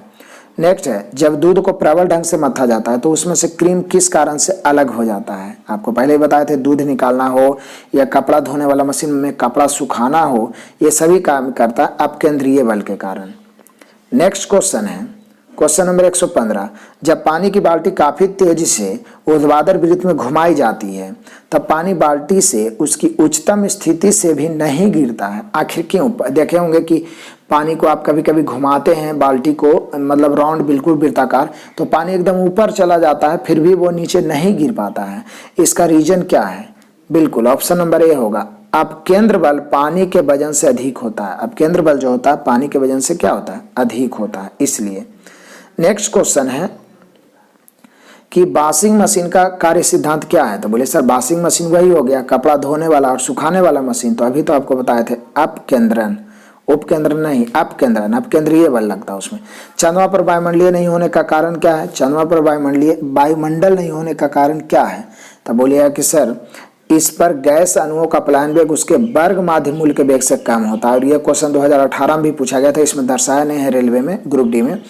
कहता है चंद्रमा पर वायुमंडलीय दाब नहीं होने का कारण क्या है? इस पर गैस अणुओं का पलायन वेग उसके वर्ग माध्य मूल वेग से कम होता है। फिर से, चंद्रमा पर वायुमंडल नहीं होने का कारण क्या है? इस पर गैस अणुओं का पलायन वेग जो होता है उसके वर्ग माध्य मूल वेग से कम होता है। पलायन वेग वर्ग माध्य मूल वेग से कम होता है, इसलिए वायुमंडल नहीं होता है, याद रखना है। नेक्स्ट क्वेश्चन है क्वेश्चन नंबर 118, निम्नलिखित में से क्या रैखिक सतह के संरक्षण के लिए आधार पर कार्य करता है? रैखिक सतह के संरक्षण के आधार पर कौन सा कार्य करता है? बिल्कुल सभी तो देखने में एक जैसा लग रहा है, लेकिन यहाँ पे हम लोग का 118 का आंसर होगा option number C, jet. Jet जो होता है वो रैखिक बल के संरक्षण के आधार पर कार्य करता है। नेक्स्ट क्वेश्चन है क्वेश्चन नंबर 119, पृथ्वी तल से किस न्यूनतम वेग से प्रक्षेपित किए जाने पर कोई रॉकेट पृथ्वी के गुरुत्वाकर्षण को पार करके अंतरिक्ष में चला जाएगा? तो आपके माइंड में आ गया होगा, जिसको आप बोल सकते हैं क्या? प्लायन वेग। प्लायन वेग से फेंकेंगे तभी तो वो चला जाएगा। तो 11.2 किलोमीटर प्रति सेकेंड, 11 देखिए ऑप्शन कितना कंफ्यूज किया, सब में 11.2 है, मीटर सेकेंड है, मीटर प्रति सेकेंड, किलोमीटर प्रति घंटा, मीटर प्रति सेकेंड है, तो यहाँ पे किलोमीटर प्रति सेकेंड होगा। ऑप्शन नंबर ए, 119 का आंसर होगा ऑप्शन नंबर ए, प्लायन वेग होगा 11.2 किलोमीटर प्रति सेकेंड। नेक्स्ट क्वेश्चन है और क्वेश्चन नंबर 120 है, मजेदार। भूस्थिर उपग्रह का आवर्तकाल क्या होगा? तो बोले सर जिस प्रकार से मतलब कि चंद्रमा पृथ्वी का चक्कर लगा लेता है 24 घंटे में, उसी प्रकार से जो भूस्थिर उपग्रह भी रहता है वो 24 घंटे में ही चक्कर लगाएगा। तो यहाँ पे हम लोग का आंसर हो जाएगा 24 घंटे के बाद लौट आएगा।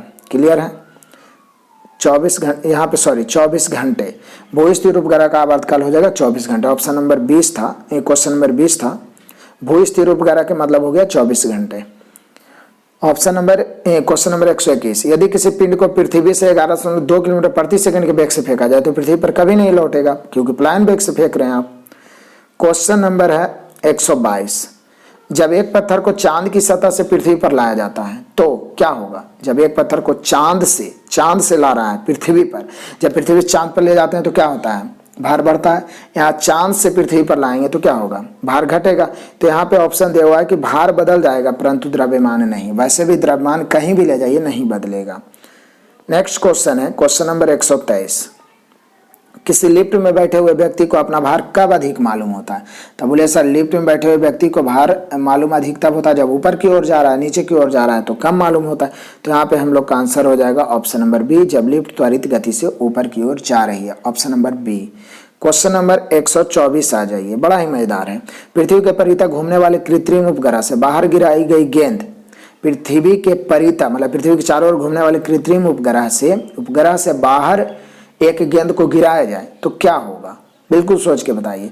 तो यहाँ पे हम लोग का हो जाएगा ऑप्शन नंबर डी, पृथ्वी के परितः उपग्रह के समान आवर्तकाल के साथ उसी कक्षा में घूमती रहेगी, वो नीचे नहीं आ सकती है। आप भी वहां पे बाहर निकल जाएगा तो घूमते ही रहिएगा। नेक्स्ट क्वेश्चन है क्वेश्चन नंबर 125, एक लिफ्ट में किसी व्यक्ति का प्रत्यक्ष भार वास्तविक भार से कम होता है। एक लिफ्ट में किसी व्यक्ति का प्रत्यक्ष भार जो होता है वास्तविक भार से कम होता है, कब? तो बोलिए सर बढ़ा हुआ प्रतीत तो तब हो रहा था जब ऊपर की ओर जा रहा था, जब कम प्रतीत तब होता है जब त्वरण के साथ नीचे आएगा तो कम प्रतीत होगा, जब ऊपर जाएगा तो बढ़ा हुआ प्रतीत होगा। नेक्स्ट है किसी तुल्यकालिक उपग्रह की पृथ्वी की सतह से ऊंचाई लगभग कितना होता है, तो आप सभी जानते हैं 36,000 किलोमीटर होता है। तुल्यकालिक उपग्रह की ऊंचाई लगभग 36,000 kilometre, option number A. Next question है क्वेश्चन नंबर 127 है, टेनिस की गेंद मैदान की अपेक्षा किस पहाड़ी पर अधिक ऊंची, किसी पहाड़ी पर अधिक उछलती है। मतलब टेनिस की गेंद जो है मैदान की अपेक्षा पहाड़ी पर यानी ऊंचाई पर ले जाएं तो अधिक उछलते, इसका रीजन क्या है, तो यहाँ पे हम लोग का आंसर हो जाएगा ऑप्शन नंबर सी। पर्वतों पर पृथ्वी का गुरुत्व त्वरण कम हो जाता है, क्योंकि पृथ्वी सतह से ऊपर या नीचे जाएंगे तो गुरुत्व त्वरण कम होगा, त्वरण कम होगा तो अधिक उछलेगा। तो यहाँ पे पर्वतों पर पृथ्वी का गुरुत्व त्वरण कम हो जाता है, option number C. Next question हुआ क्वेश्चन नंबर 128, यदि पृथ्वी का गुरुत्वाकर्षण बल अचानक लुप्त हो जाए, मतलब गुरुत्वाकर्षण बल कम हो जाए, तो निम्नलिखित में से कौन सा परिणाम सही होगा। एकाएक गुरुत्वाकर्षण बल खत्म हो जाए, तो यहाँ पे हम लोग का आंसर होगा ऑप्शन नंबर ए। वस्तु का भार शून्य हो जाएगा परंतु द्रव्यमान वही रहेगा, द्रव्यमान तो बदल ही नहीं सकता, लेकिन जब गुरुत्वाकर्षण ही कम हो जाएगा तो भार शून्य हो जाएगा, भारहीनता हो जाएगा। नेक्स्ट क्वेश्चन है क्वेश्चन नंबर 129, पृथ्वी के गुरुत्वाकर्षण का कितना भाग चंद्रमा के गुरुत्वाकर्षण के सबसे नजदीक है, तो आप सभी को पहले से पता होगा, बहुत बार देखे होंगे, ऑप्शन नंबर सी 1/6, यानी पृथ्वी के गुरुत्वाकर्षण का 1/6 भाग चंद्रमा पर गुरुत्वाकर्षण है। नेक्स्ट क्वेश्चन है क्वेश्चन नंबर 130 है, लोलक की आवर्तकाल, तो यहाँ पे ऑप्शन से चुनना है, किस चीज पर निर्भर करता है ये दिया हुआ है ऑप्शन में। तो हम सभी जानते हैं कि लोलक का आवर्तकाल जो होता है लंबाई के ऊपर निर्भर करता है और गुरुत्व त्वरण पर भी निर्भर करता है। तो यहाँ पर लंबाई पर, द्रव्यमान पर निर्भर नहीं करता है, क्योंकि आवर्तकाल T बराबर होता है 2π√L/g। तो लंबाई पर निर्भर करेगा और किस पर निर्भर करेगा, गुरुत्वीय त्वरण पर। लंबाई बढ़ेगा तो आवर्तकाल बढ़ेगा, घटेगा तो घटेगा, लेकिन गुरुत्वीय त्वरण घटेगा तो आवर्तकाल बढ़ेगा, गुरुत्वीय त्वरण बढ़ेगा तो आवर्तकाल घटेगा, क्योंकि गुरुत्वीय त्वरण नीचे है। तो आवर्तकाल बराबर होता है 2π√L/g। इसलिए लंबाई के ऊपर निर्भर करता है, द्रव्यमान के ऊपर नहीं। नेक्स्ट क्वेश्चन है, लोलक घड़ियां गर्मियों में, मतलब गर्मी के मौसम में सुस्त हो जाती है, तो गर्मी के मौसम में सुस्त क्यों हो जाती है ये, तो इसको बड़ा ही डिटेल से मैंने आपको थ्योरी क्लास में भी समझाया था।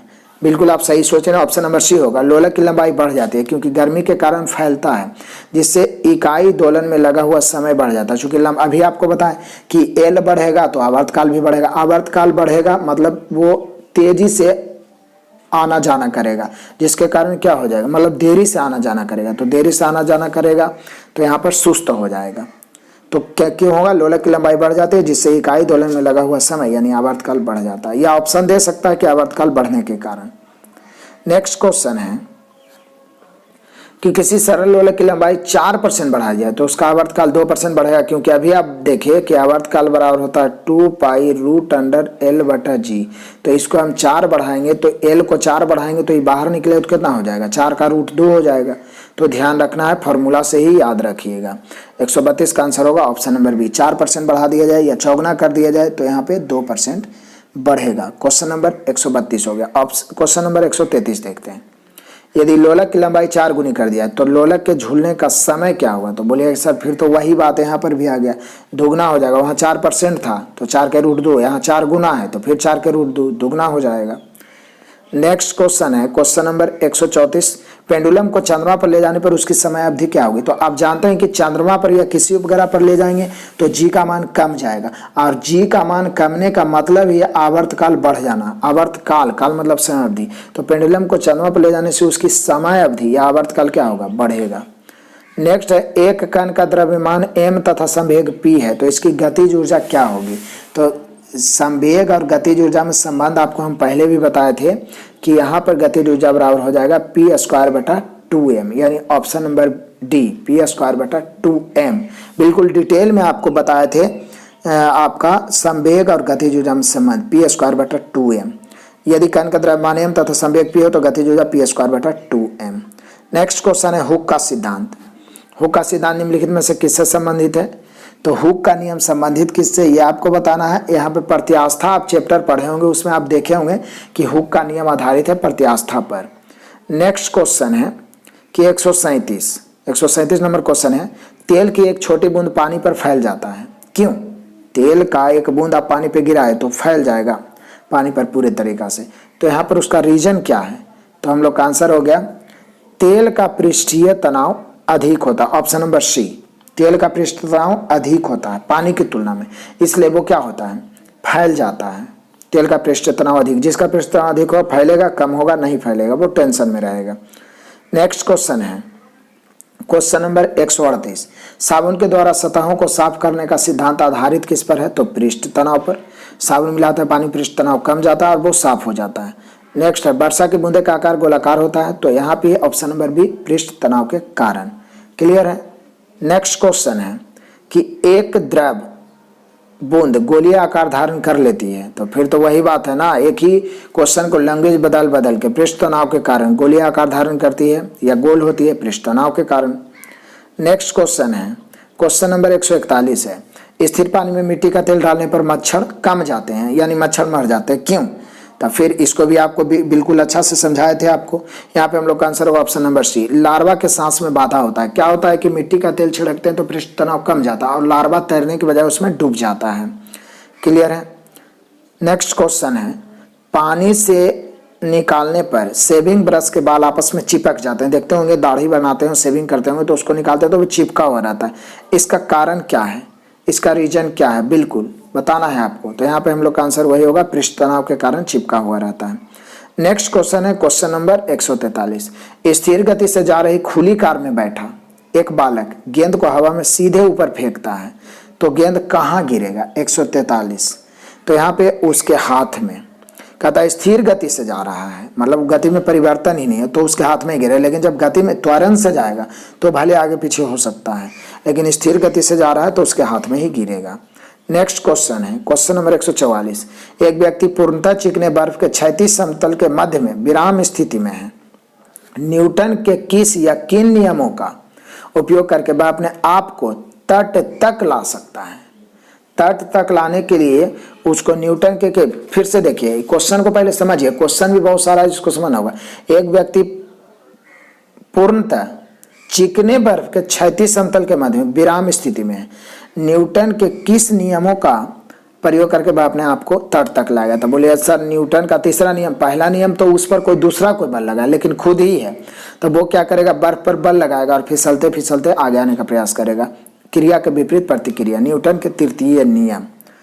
नेक्स्ट क्वेश्चन है क्वेश्चन नंबर 145 और मजेदार भी है, कपूर के छोटे छोटे टुकड़े जल की सतह पर क्यों नाचते हैं। कपूर के छोटे छोटे टुकड़े जल की सतह पर नाचते हैं पृष्ठीय तनाव के कारण। Option number A. नेक्स्ट है, जब शुद्ध जल में डिटर्जेंट डाला जाता है तो पृष्ठीय तनाव क्या होता है, तो डिटर्जेंट डाला जाए, साबुन डाला जाए, सभी स्थिति में पृष्ठीय तनाव कम जाता है। चाहे तो गर्म किया जाए पृष्ठ तनाव कम जाएगा, सिर्फ नमक मिलाने से पृष्ठीय तनाव बढ़ता है, इतना याद रखना है। नेक्स्ट क्वेश्चन है, साबुन को जल में घोलने से पृष्ठीय तनाव क्या हो जाता है। 147, तो यहाँ पर भी ऑप्शन नंबर 1 घट जाता है। साबुन मिलाइए, सरफ मिलाइए, डिटर्जेंट मिलाइए, गर्म करिए, पृष्ठ तनाव कमेगा, सिर्फ नमक मिलाइए तो पृष्ठीय तनाव बढ़ेगा, याद रखना है। नेक्स्ट क्वेश्चन है, संवातक कमरे की छत के निकट लगाए जाते हैं, क्यों। संवातक जो है देखते होंगे कि छत के निकट लगा हुआ रहता है, जो अंदर से गर्म हवा बाहर की ओर, जिसको एग्जॉस्टर कहते हैं। तो संवातक कमरे की छत के निकट लगाए जाते हैं, क्यों।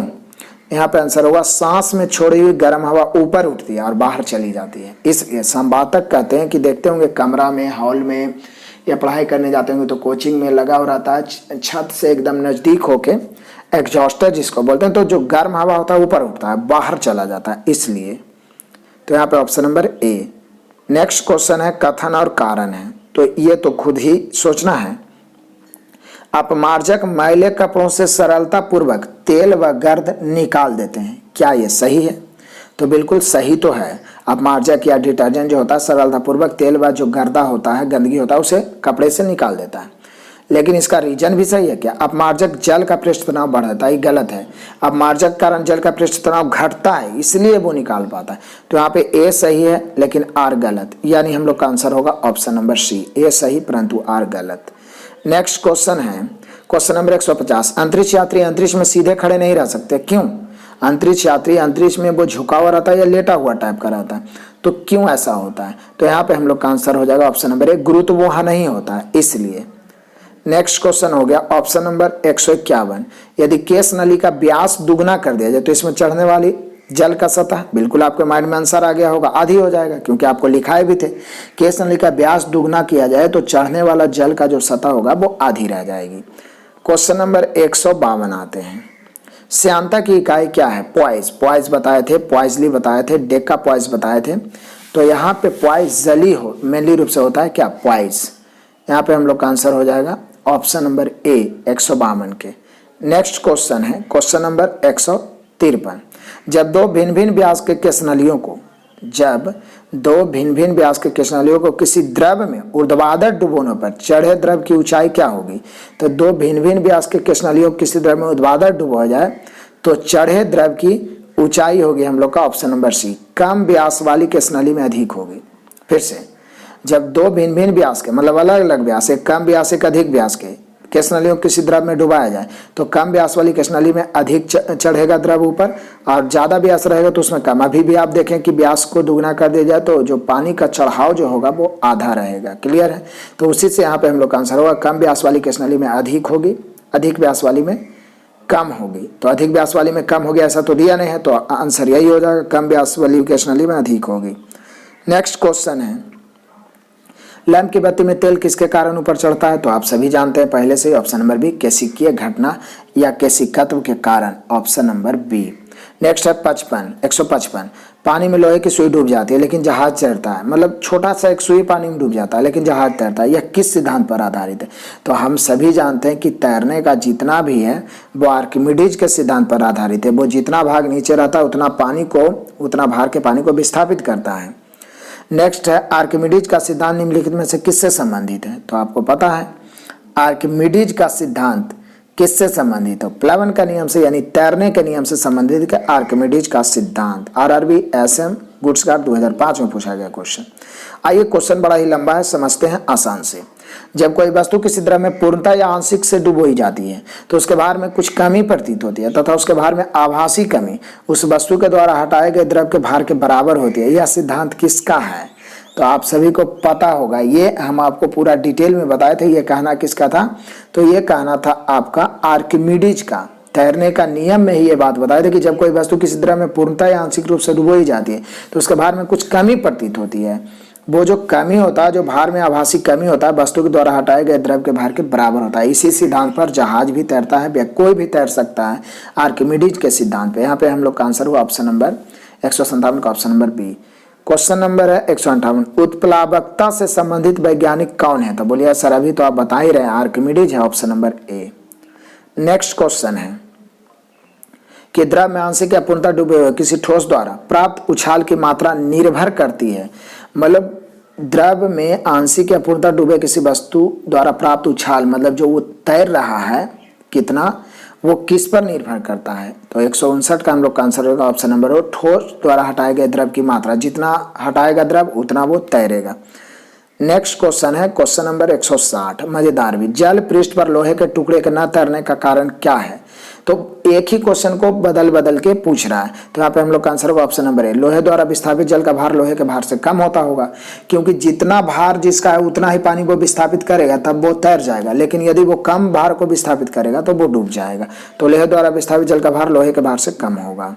नेक्स्ट क्वेश्चन है कि कोई भी नाव डूब जाएगी यदि वह पानी हटाती है। तो फिर उसी को देखिए लैंग्वेज चेंज करके पूछ दिया, कोई भी नाव डूब जाएगी यदि वह पानी हटाती है, तो आयतन के बराबर कोई भी नाव डूब जाएगी यदि वह पानी हटाती है, अपने आयतन के बराबर पानी हटाती है तो वो डूब जाएगी। जितना उसका भार है उसके बराबर वो पानी हटाएगी तो वो नहीं डूबेगी, और आयतन के बराबर पानी हटाती है तो डूब जाते, याद रखिएगा, इंपॉर्टेंट है। नेक्स्ट क्वेश्चन है कि क्वेश्चन नंबर कितना है आपका 162। महान वैज्ञानिक आर्किमिडीज किस देश से संबंधित है? आपको पता है ग्रीस वैज्ञानिक थे। आर्किमिडीज जो थे ग्रीस यानी ग्रीक के वैज्ञानिक थे। नेक्स्ट है, पानी की बूंदों का तैलीय पृष्ठों पर ना चिपकने का कारण क्या है? तो पानी के बूंदों का तैलीय पृष्ठों पर ना चिपकने का कारण है आसंजक बल का अभाव।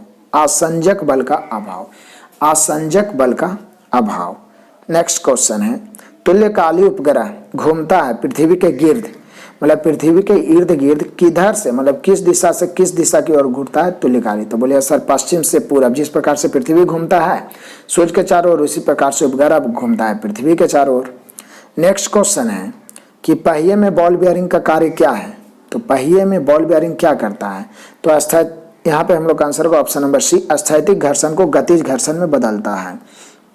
पहिए में बॉल बेयरिंग जो होता है स्थैतिक घर्षण को गतिज घर्षण में बदलता है, यानी option number C. Next question है और जल्दी अब खत्म होगा, क्वेश्चन नंबर 166।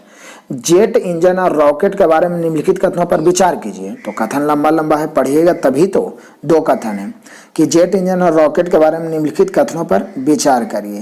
तो यहाँ पे हम लोग का पहला कथन है कि जेट इंजन अपनी ऑक्सीजन पूर्ति के लिए परिवेश की वायु का प्रयोग करता है, अतः यह अंतरिक्ष में गति के लिए अनुपयुक्त है। तो पहला तो अभी तक सही है। रॉकेट अपने ऑक्सीजन पूर्ति को गैस के रूप में और ईंधन में वहन करता है, तो यहाँ पर ये भी तो आपका सही है, यानी यहाँ पे हम लोग का 166 का हो जाएगा ऑप्शन नंबर सी। क्योंकि जेट इंजन अपनी ऑक्सीजन पूर्ति के लिए परिवेश की जो वायु रहता है उसका प्रयोग कर लेता है, अतः यह अंतरिक्ष में गति के लिए उपयुक्त होता है। और रॉकेट अपने ऑक्सीजन पूर्ति को गैस के रूप में और ईंधन के रूप में भी प्रयोग करता है। तो ये दोनों कथन सही, option number C. Next question है और मजेदार भी है, क्वेश्चन नंबर 167। पानी के एक गिलास में एक बर्फ का टुकड़ा तैर रहा है, जब बर्फ पिघलती है तो पानी के स्तर पर क्या प्रभाव पड़ेगा। तब बोलिए सर इस पर तो कोई प्रभाव नहीं पड़ेगा, ऑप्शन नंबर सी उतना ही बना रहेगा। बचपन से पढ़ते आ रहे हैं ये सब क्वेश्चन, पूरा का पूरा माइंड में फिट होगा, अपरिवर्तित रहेगा। नेक्स्ट क्वेश्चन है और क्वेश्चन नंबर 168 है।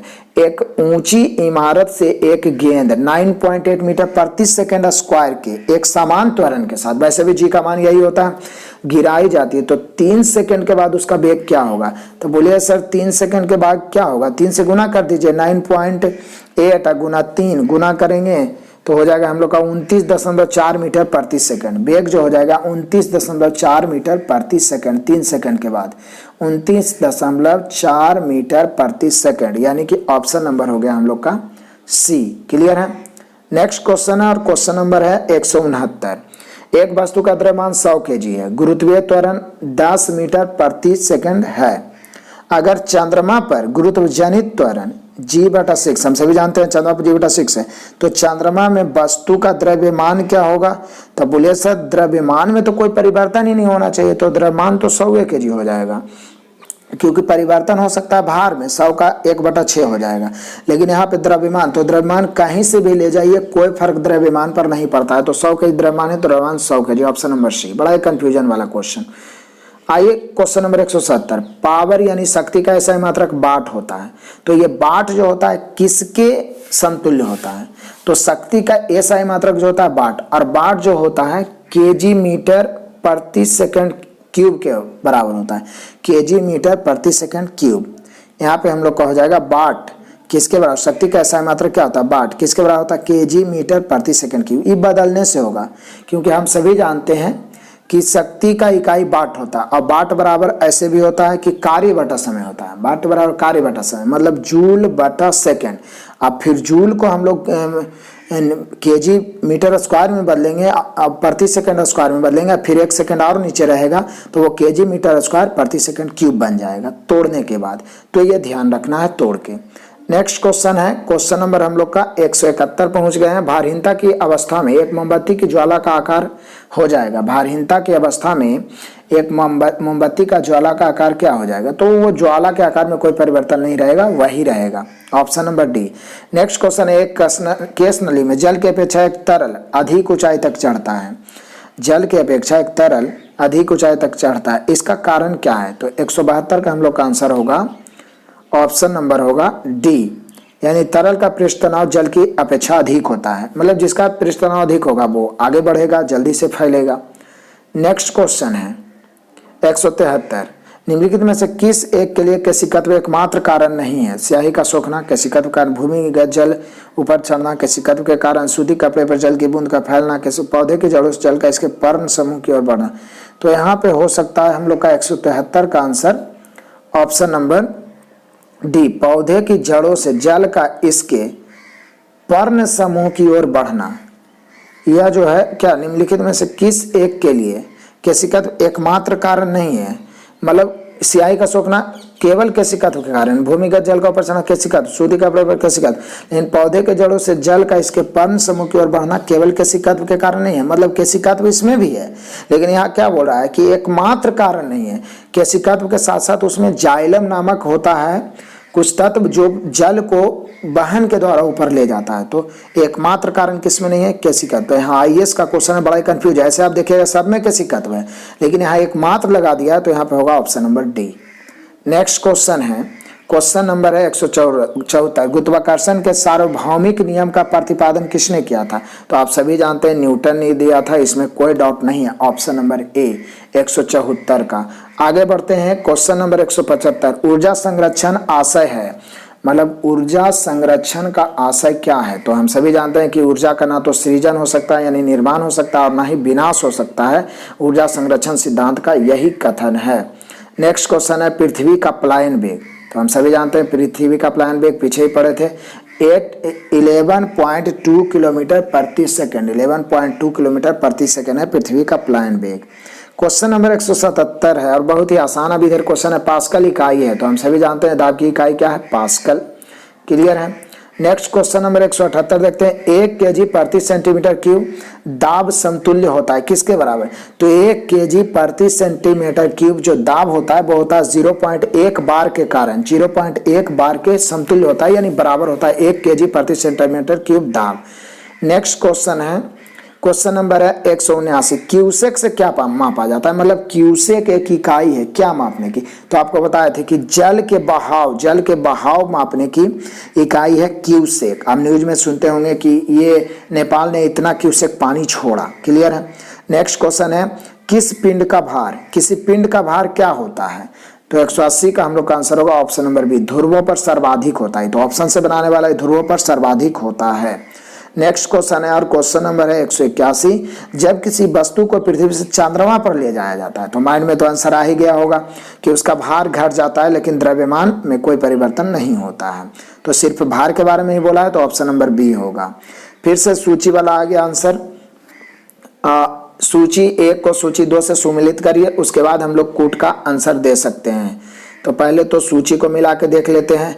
यहाँ पे आपको देखने में लग ही रहा है कि मात्रक ही मिलाना चाह रहा है। तो यहाँ पर एक है विद्युत बल्ब, तो विद्युत बल है, तो विद्युत बल्ब या विद्युत आवेश का तो हम सभी जानते हैं कि कूलाम होता है। बी का तो हो गया क्या, तीसरा। विद्युत विभव, तो विद्युत विभव का तो हम सभी जानते हैं। विद्युत धारिता का क्या होता है? तो धारिता का तो फैराडे होता है, यानी 4 का तो 4 ही होगा। और विद्युत विभव का क्या होता है? तो विद्युत विभव का हम सभी जान रहे हैं होता क्या है, वोल्ट। विभव या विभवांतर का क्या होता है, वोल्ट।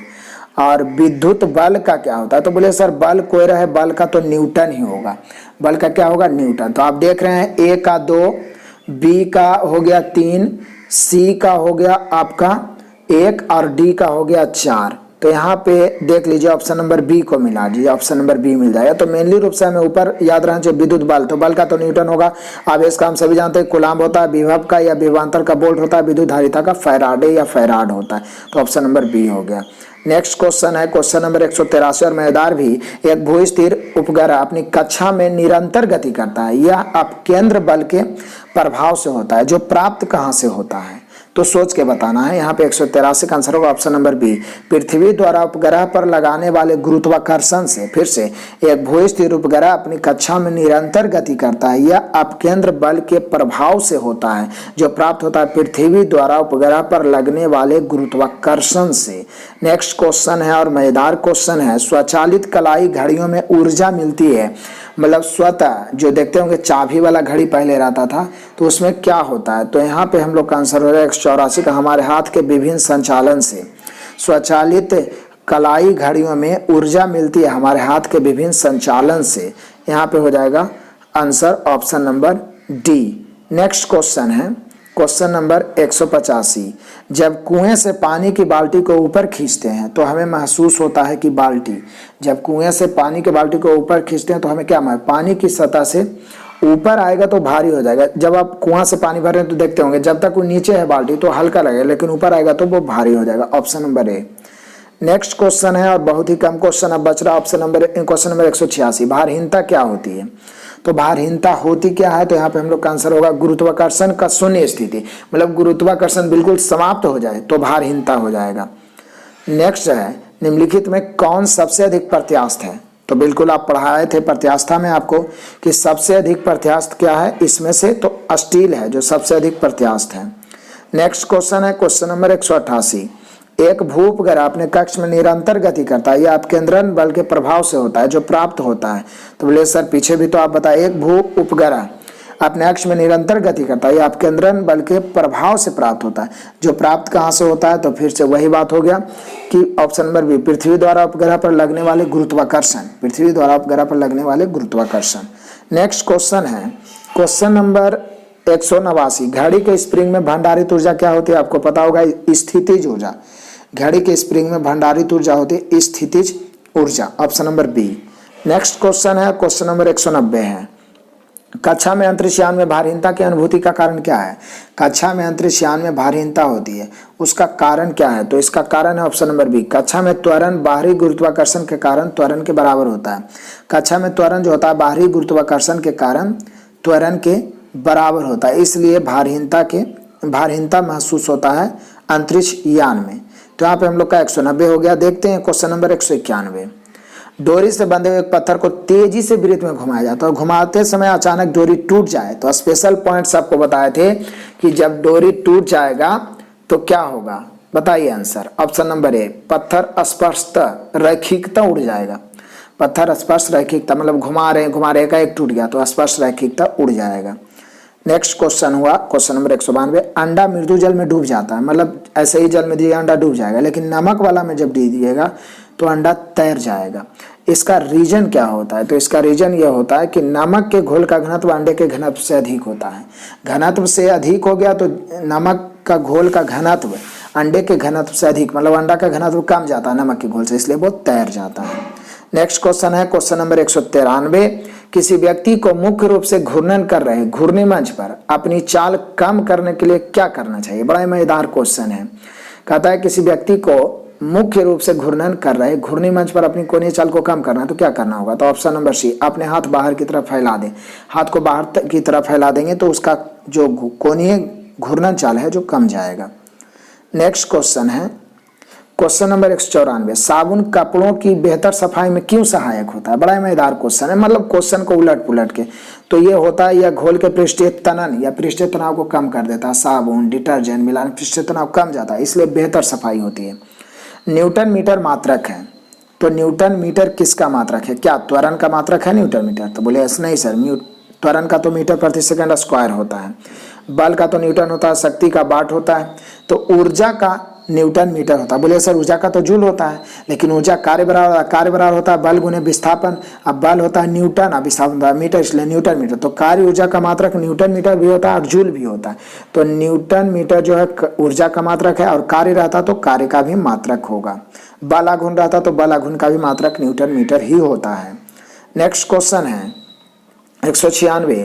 डायनेमो परिवर्तित करता है, तो बोलिए सर अभी पीछे तो हम लोग देखे थे यांत्रिक ऊर्जा को विद्युत ऊर्जा में, यानी ऑप्शन नंबर बी डायनेमो, और मोटर रहेगा तो विद्युत ऊर्जा को यांत्रिक ऊर्जा में। नेक्स्ट क्वेश्चन है क्वेश्चन नंबर 197। दूध से क्रीम निकाल लेने पर, मतलब दूध से क्रीम निकाल लेता है तो क्या होता है, तो दूध का घनत्व बढ़ता है।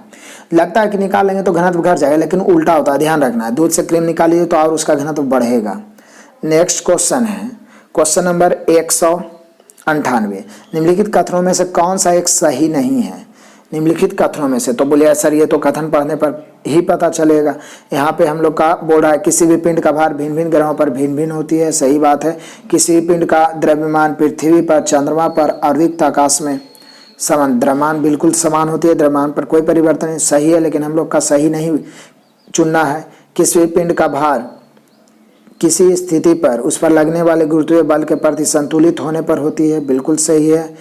तो 3 को सही हो गया, तो यहाँ पर गलती तो हम लोग का ऑप्शन नंबर डी ही होगा।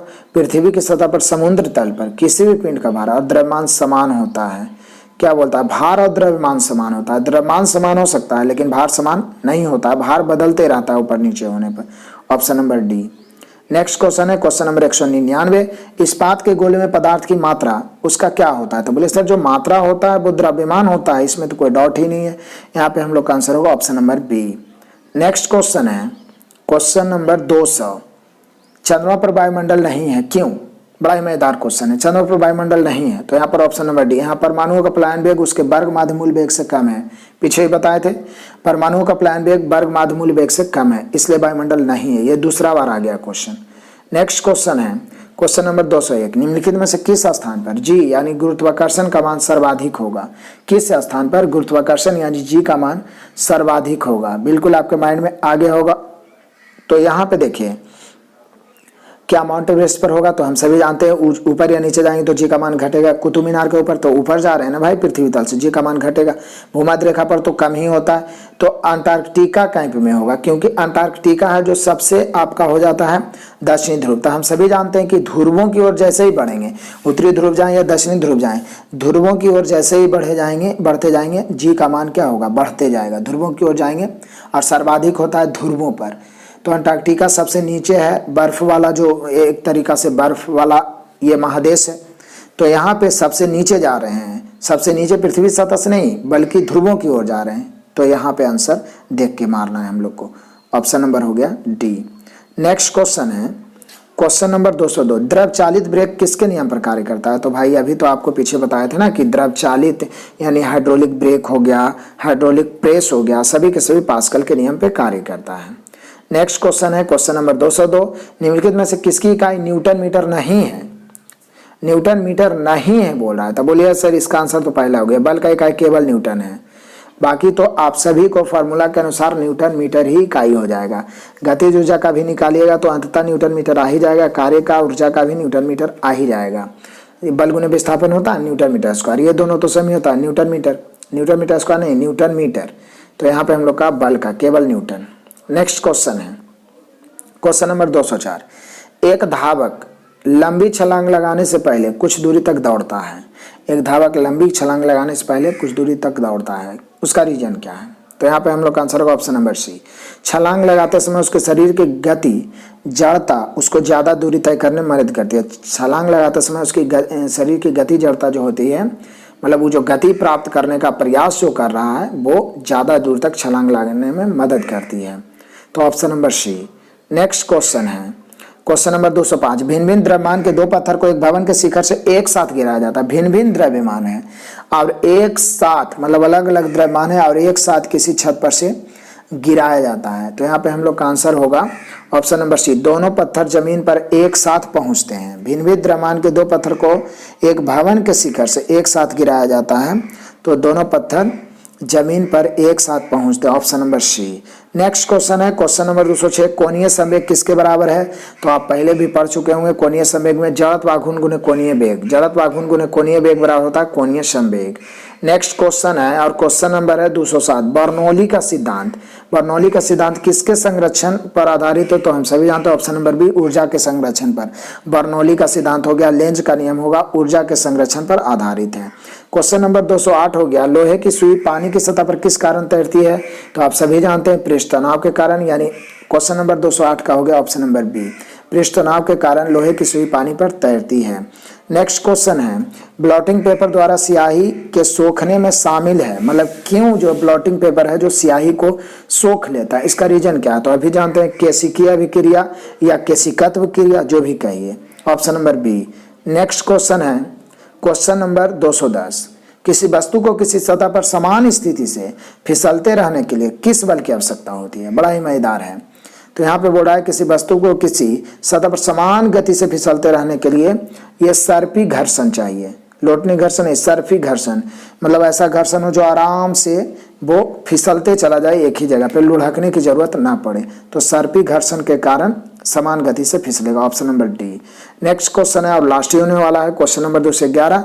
निम्नलिखित में से किसने न्यूटन से पूर्व ही बता दिया था कि सभी वस्तुएं पृथ्वी की ओर गुरुत्वाकर्षित है, मतलब पृथ्वी की ओर खींची चली आती है कोई भी वस्तु?